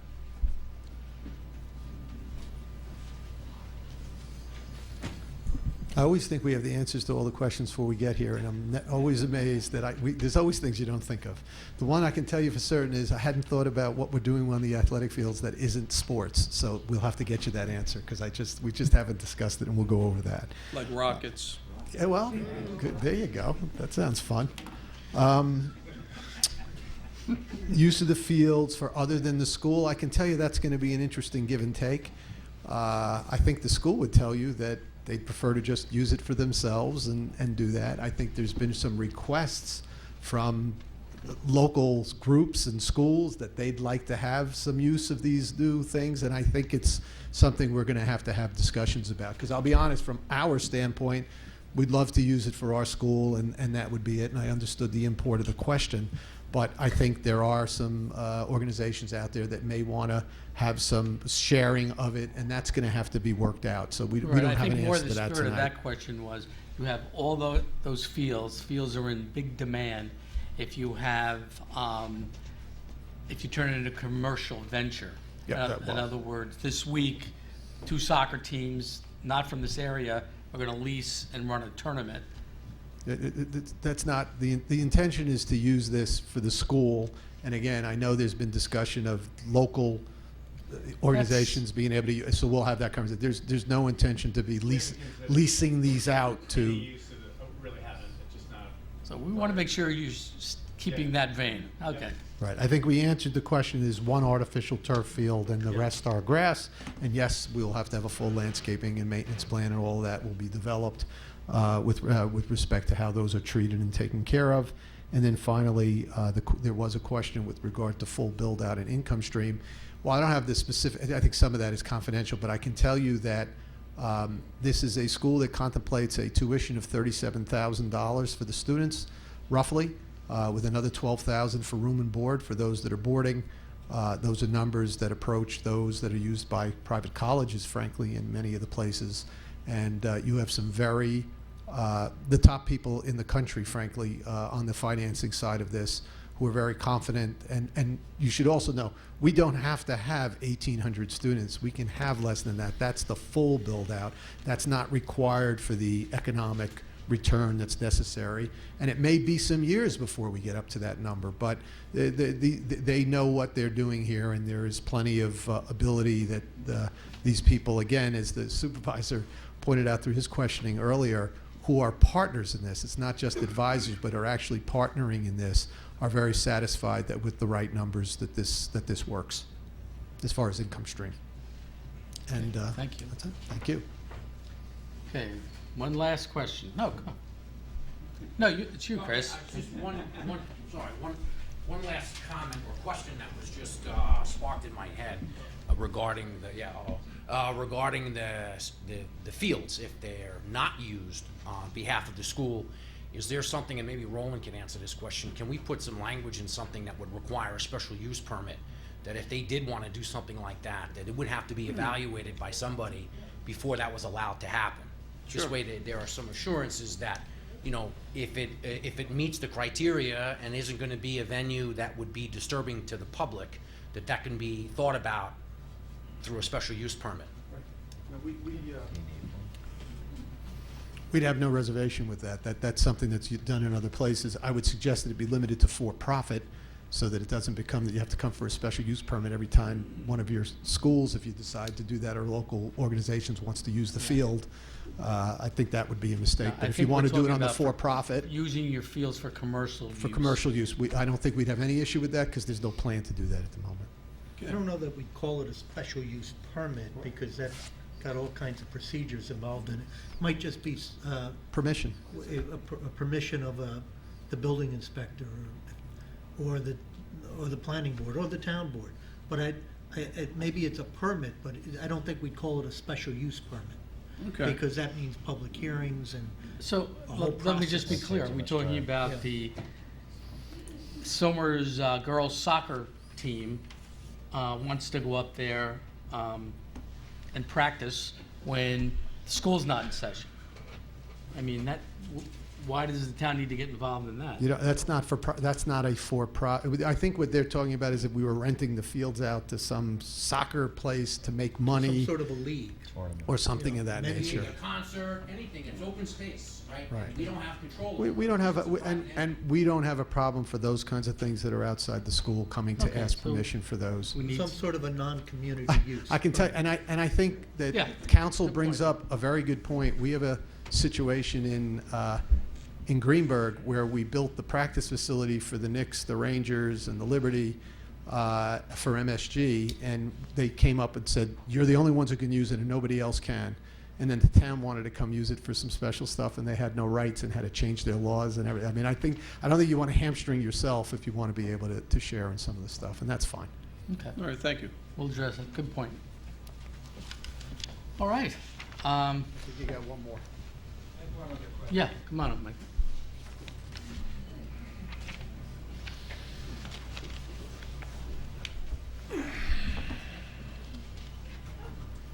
This is somewhat outside our bailiwick, but I couldn't help noticing, since I read the whole damn thing, including the traffic report, I didn't see any accounting taken of future build-out in the area of the hamlet, particularly Somers Crossing, I'm thinking, in the traffic studies. So I'm not sure if that was done. It wasn't clear from the report whether that was done. And I think, though, the impact would be something worth considering, since could represent a significant number of cars. Okay. I can only tell you from the vigorous nodding of John Canning from Kimley Horn as our traffic consultant that it is in the report. So he's sitting right in front of you. You guys, he can point to you where it is. So it's in there. It's in one of the appendices, I'm sure. Okay, and one other little-known fact, although I think we mentioned it at a prior town meeting, we did get a notification from the DOT that they will be proceeding with a traffic light at the entrance to Kennedy Catholic High School, which is just short of your entrance. So right, that should be mentioned or referenced in your study. Correct. Okay. All right, any further comments? Very good. I want to thank the applicant for a very thorough and professional presentation, and also to our boards and committees that came out tonight. Very much appreciate it. and we'll have other opportunities with the applicant on a, more one-to-one basis. So thank you. Thank you. Thank you. You want to take a break or something? Yeah, we'll take a 2-minute break while the room, I'm sure some people want to leave. Okay, I'd like to reconvene. You're all welcome to stay.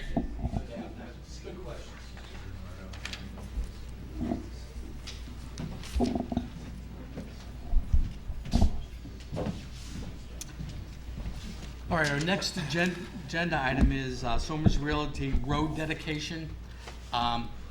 We've been informed that they are not ready to petition for that dedication, so we're going to table that discussion, which moves us on to agenda item number 3, which is the Building Historic Preservation District signage discussion.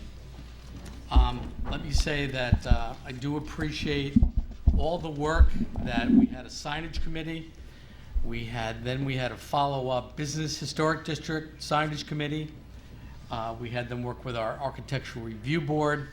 The Architectural Review Board's to be thanked for their time and effort they placed in that. I know they reviewed it over a number of meetings. But what they arrived at was a recommendation on a signage that you all agreed upon. And I just want to say that, the town and the town board, our job is to uphold our zoning code. So it's a very respected document that we don't just lightly change or augment. So with that on one side, but on the other side, hearing from the business owners, why shouldn't I be able to put up a for rent sign? Why shouldn't I be able to put up a for sale sign on my property? I don't know when it was adopted, but the existing town code prohibits for sale, for let signs in the Business Historic District. You can put them up everywhere else in town, but not in the Business Historic District. With all that said, taking into consideration the request that you be allowed to do this, we've had a lot of discussion. I've met with our building department, and I would call your attention to the prototype sign out in the parking lot. Thank you.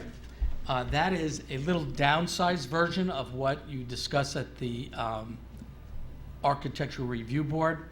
That the Architectural Review Board suggested 72 inches. That's 60. They wanted a little bigger sign. That's 18 by 24 out there. I believe it accomplishes what you're trying to do with your properties, where you're advertising for rent or for sale. But that would be the prototype of a sign that would be permitted. And we're going to do this in the form of a resolution.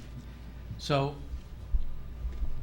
the first part of this resolution would be to waive the enforcement of the existing code, signage code, pertinent to this section of the code regarding the prohibition of signs, the for rent, for let signs.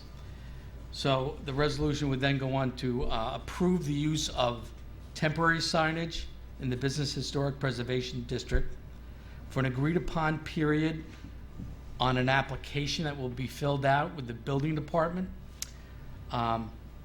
for rent or for sale sign, not to exceed, and I just mentioned the dimensions.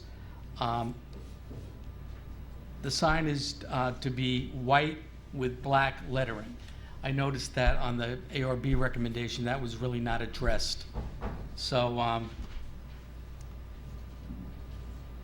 what then we would proceed to do is have an application at the building department. So you go in there and say, yeah, I want a sign. You tell us how long you want to put it up for. That's the prototype. That's what will be, posted. And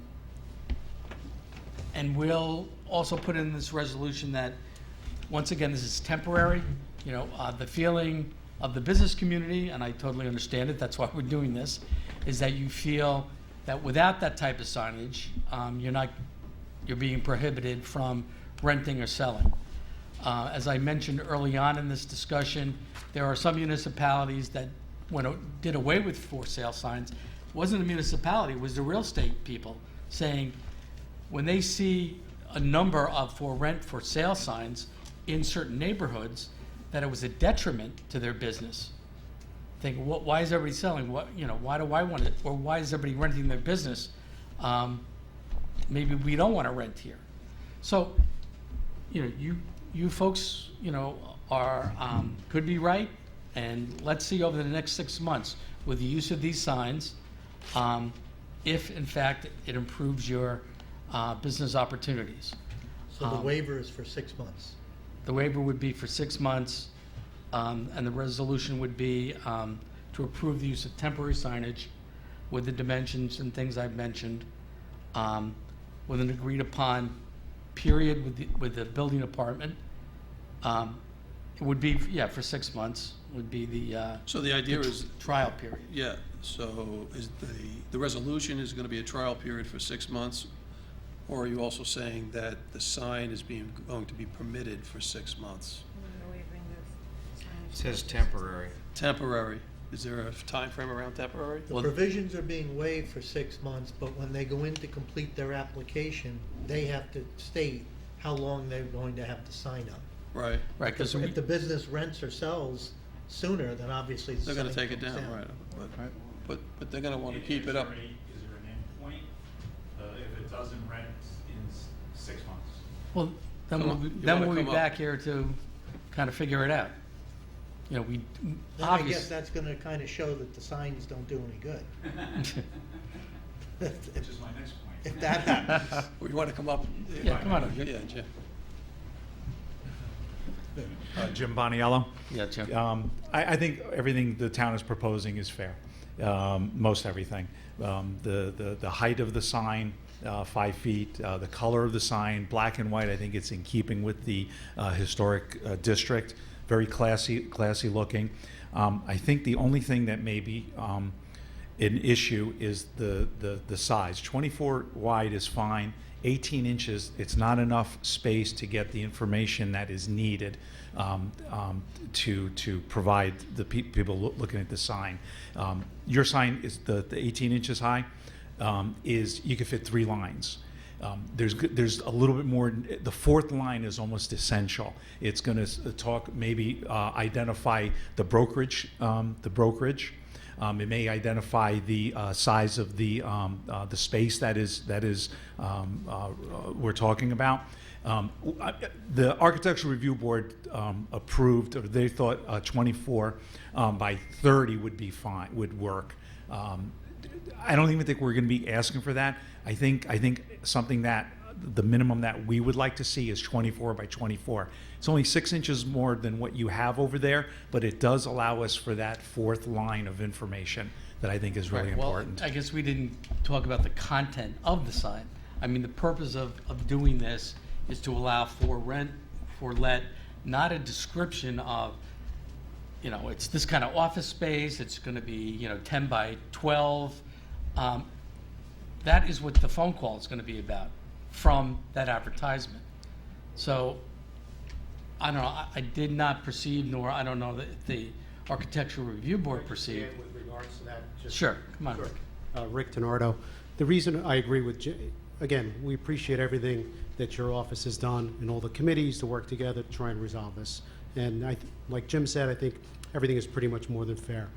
We're asking for that 6 inches especially for like buildings that we have here that are mixed use, residential and commercial. So now you put a sign for sale with the phone number. Do they know, is it an apartment for rent? Is it a commercial space for rent? Or, really, what are you renting? It's for sale. If it's Well, not if you put for rent. If you put for rent, do they know what's there? You don't know. So and again, I think the size is fine, but I really think I don't think we should get hung up on 6 inches. I mean, So it's what really would not. it say? Give It me would an say idea. for sale, phone number, and then at the bottom put residential or apartment or commercial space or 500 square feet or by owner or by broker. It's just that little bit of extra. Because just trying to think. I mean, those are the two options here, for rent or for sale. And there's a number, and someone would call that number, and wouldn't they, if it's for rent in front of your building, so what's for rent? The commercial, oh, I see what you're saying. Because we're mixed use, commercial because the whole or historic district is geared around putting mixed use residential over commercial space. So the point is, there's that obscure area in there that people don't know. And I know because it's happened to us. You know, in the beginning, when we put signs that we wound up taking down, people would call up and they'd say, oh, is it the apartment? Is it the retail space? And again, not that it's a big issue, but, you know, it makes it more effective by being able to identify. Brokers are going to need a little bit of space just to advertise their name. I mean, no pictures. Well, that's kind of how we wound up in this predicament in the first place. There's going to be no, big advertisement of, it's about, let's go back to my initial statement. These are not permitted signs in our historic district. Our forefathers or prior town boards felt that it's that important to protect the integrity of our business historic district, not to have for rent or for sale signs. So after a year or so of doing all of this, I said, look, I'm going to come up with a prototype. I've met with the building department. I've taken into consideration the ARB, all the input I got from the task force, and this is our proposal. I mean, if, like you've said, that additional space on it, then I'd have to go back and start doing it again. 6 inches. Right. That's it. That's all we're asking for. But didn't the Architectural Review Board come out with their proposal, which had their dimensions and their recommendations? Which was actually larger than ours. I have it right here. Larger. Right, it was 72 inches, which is 6 feet, and then the arm was what it was proportionately, and then the height and the width was, quite frankly, the height and the width was very similar to what you see on a Lions Carnival, the next high school football game. It seemed somewhat in alignment with those dimensions, from what I recall. 24 by 24 is I think those pictures behind Rick, that they're probably larger than 24 by 24. So we're looking for signs that. No, granted, it's not big, but I think it just gives it the ability to give that extra line of information that is really required to be to successfully. When we put something up for rent or for sale, the intent is to get it sold or rented quickly. I think the more information you do put on that sign, the least amount of time, I think it'll deduct the time that the sign is out. So the location of the sign is going to be in the right of way, right? Is that the idea? But if somebody pulls into the area there, there's nothing to preclude you from putting something near. I'm not sure I understand what you're saying. No, I would not encourage them to put more signage up. Well, I'm not, but I'm just saying.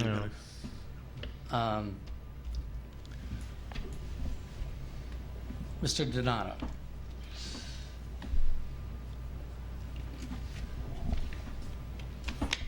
No. Donato Satani. I own the 265 Route 202, right adjacent to this. Just wanted to say I would reiterate the ability to have 4 lines, 24 inches. And my personal experience in trying to rent the space with no signage, it's been, well, everyone knows it's a very difficult retail market. If you read the news in general, an empty space, I think, looks way worse for the town than a small sign. And thirdly, just in listening to the brokers and getting feedback from other brokers that aren't our broker, they all say it's like running a business with no sign up. Who would walk in your door? So just having a sign, letting the public know that there is something for rent and available would be very helpful. Thanks. Thank you. I think when we began the discussion probably a year ago, when I mentioned other towns whose real estate companies came forward, I don't have to tell anyone in this room about social media, print advertising, those are big factors in rentals and sales. Is someone going to drive from New Jersey and come through town and notice a sign and say, oh, I want to move here?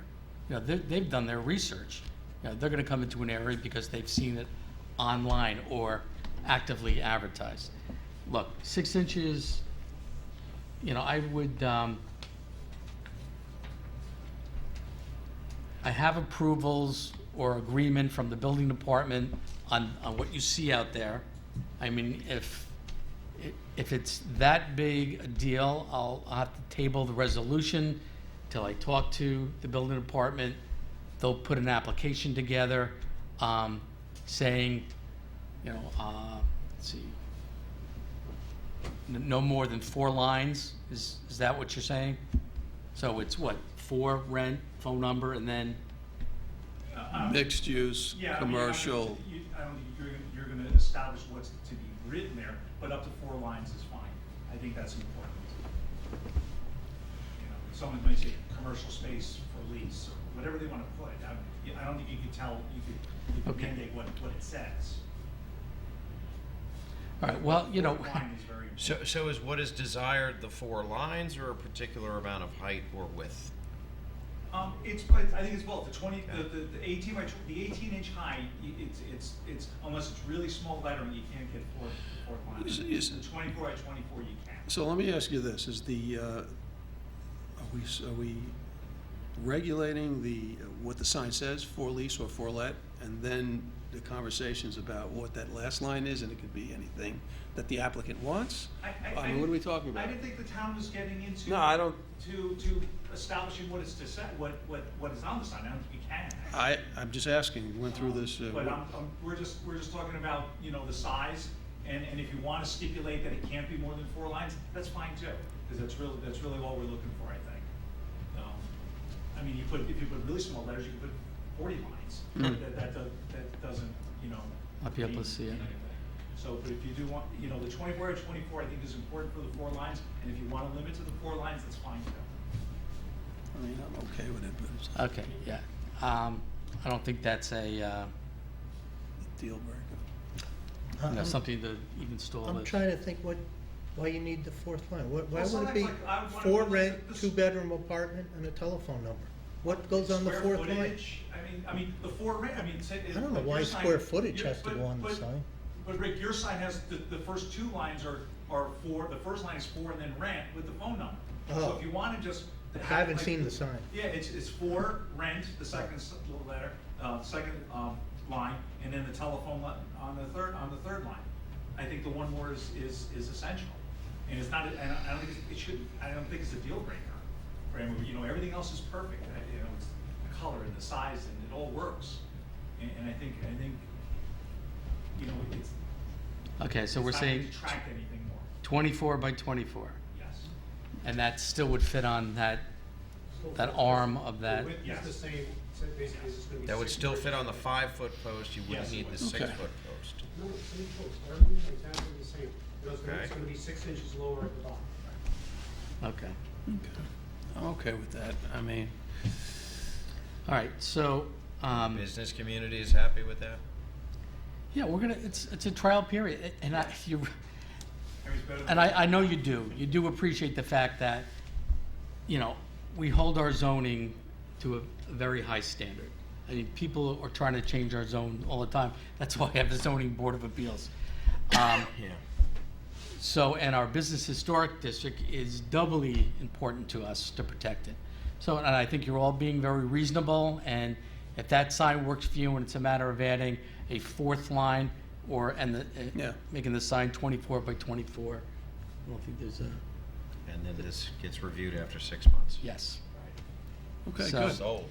All right, so wait a minute. So we're gonna waive the enforcement of the signage code for 6 months to allow temporary signage in the BHPD not to exceed 24 by 24 on a 6-foot pole. I'm just kind of, Yeah, that's it, 6-foot with white and post. black lettering, applications which must state time frame will be filed in the building department. Correct, and the only thing you may want to add, the arm should not exceed 36 inches. All right.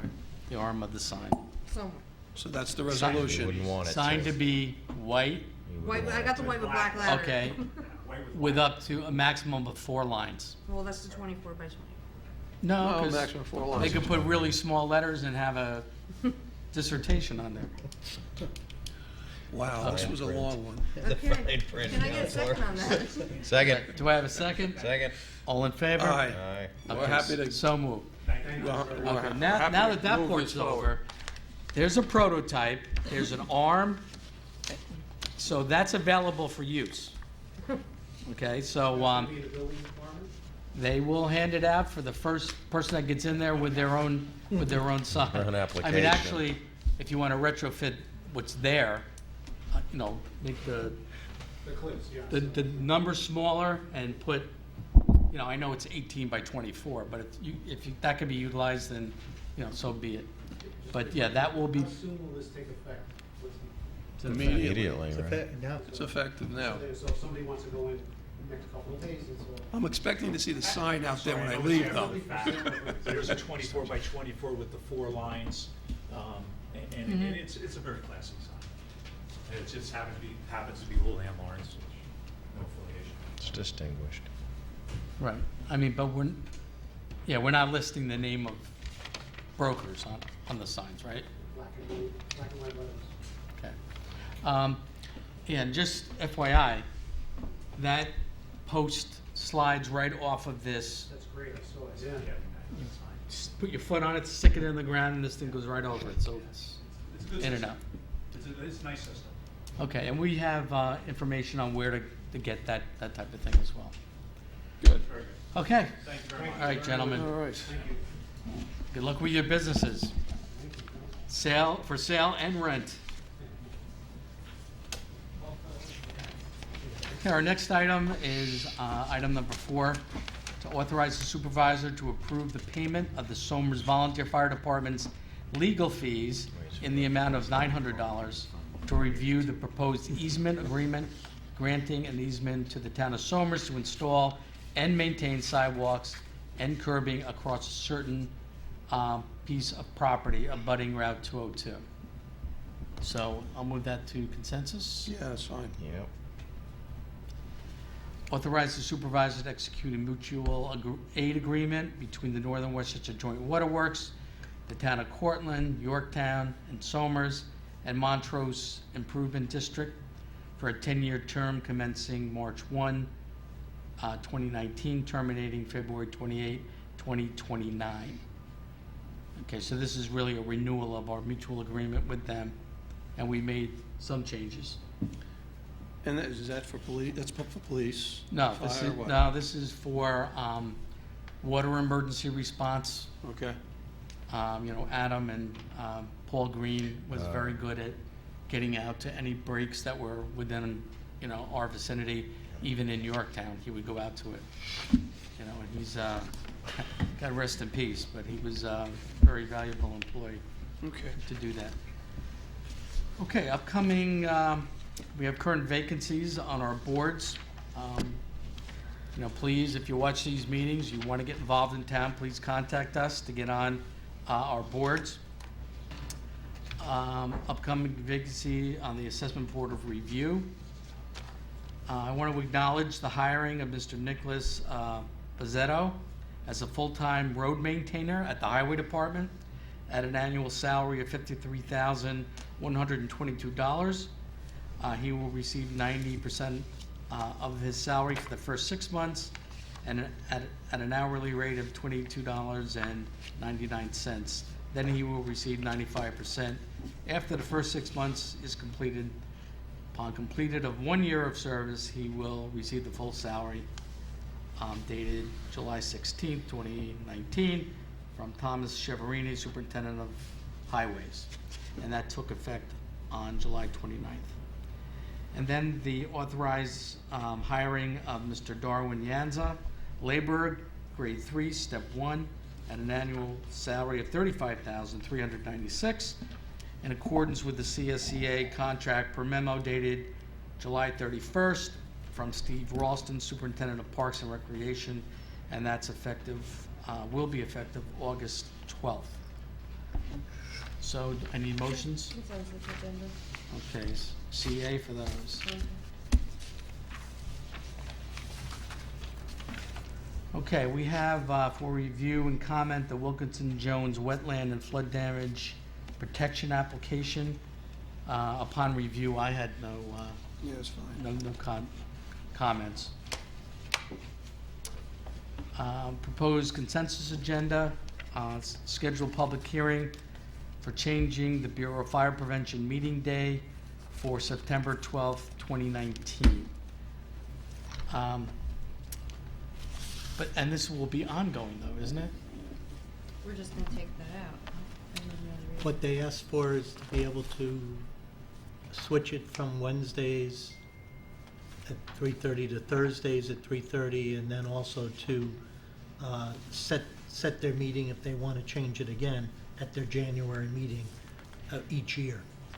So we're changing it on an interim basis, and then they'll set it annually as they go forward every January, So this just finishes at 2019. without having to go back and change the code. Okay, so we'll have backup at the public hearing that explains all that? Yes, there was a memo from the building department, and I drafted the local law. Oh, tonight. okay, yeah, that's right, all right. Okay.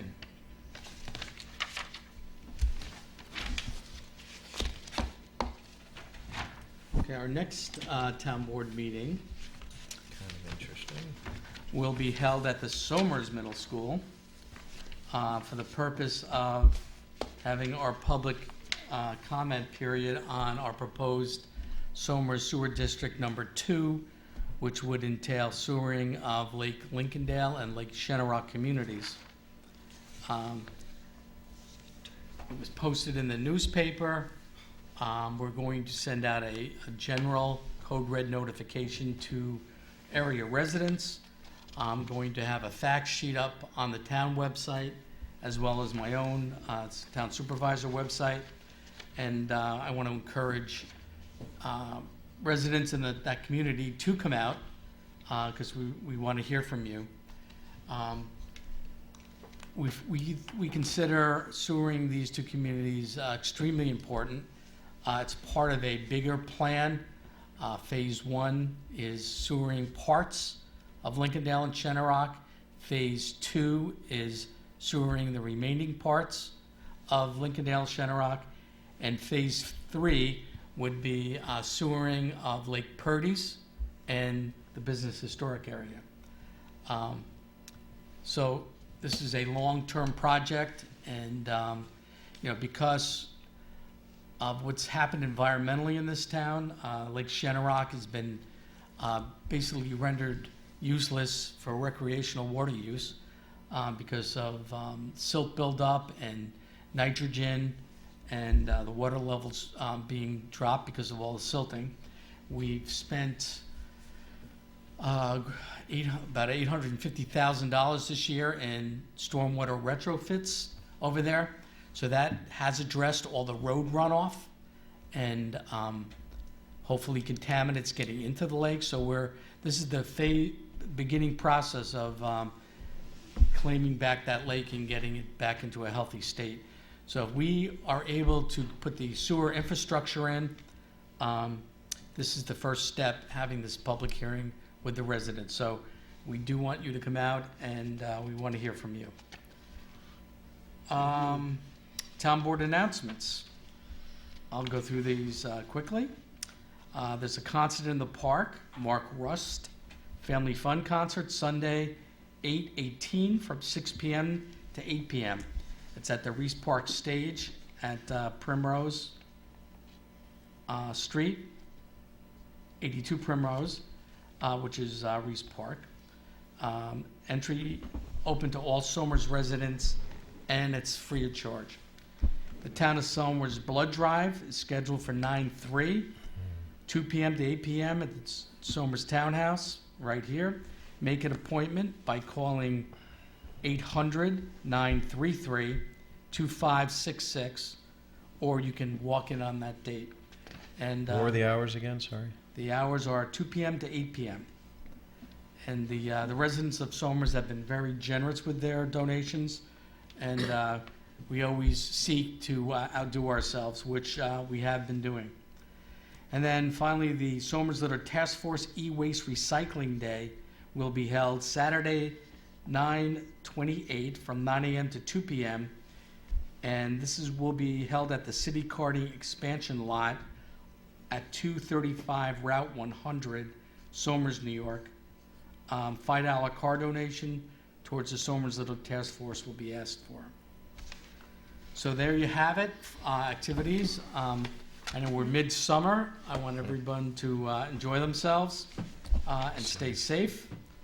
And any comments, closing? Yeah, I just want to make one comment with regards to speeding. I mean, this has been an issue that's come up in a number of meetings that we've had that may not necessarily be about speeding, but we find out that, there's this going on in town. It's, I also want to warn the residents that we're taking very active steps to do that, to try to curtail this. State police, DWIs, and our town police as well in some of the areas. I would say just personal experience. I've ridden with the police. I mean, I'll take a road like Mayapack Avenue that seems to be, you could just be coming down some of the hills there, and the cars just accumulate speed, and before you know it, you're doing 50, 55 miles an hour in a 30-mile-an-hour zone. So please be careful and just watch your speed. And just understand that there are going to be patrols, enforcement there. To that point, the town is going out, and we are in the process of purchasing additional speed machines, which will be moved around town in an effort to reduce speed on roads like Mayapack Avenue, and they have been effective. We had one over on Brick Hill Road for quite some time. Yeah, I mean, they're very effective. I think that's a great thing to do. Right, and we are exploring portable speed tables also that would be set up in communities for periods of time to send the message to local residents and people coming through our town that this is not a place you're going to be able to speed through without consequence. Yeah, I mean, Mayapack Avenue is a hot spot. Also, when you go through Sunbury Drive, Sunderland, that's a hot spot. Please, those are rural areas. Families live there. Be very careful when you're driving through there. Take your time. Here. So, if hearing no more comments, I'll make a motion to adjourn. Second. All in favor? Aye. So moved. And good night, Somers. We'll see you next week. We have another meeting on the 15th. We do.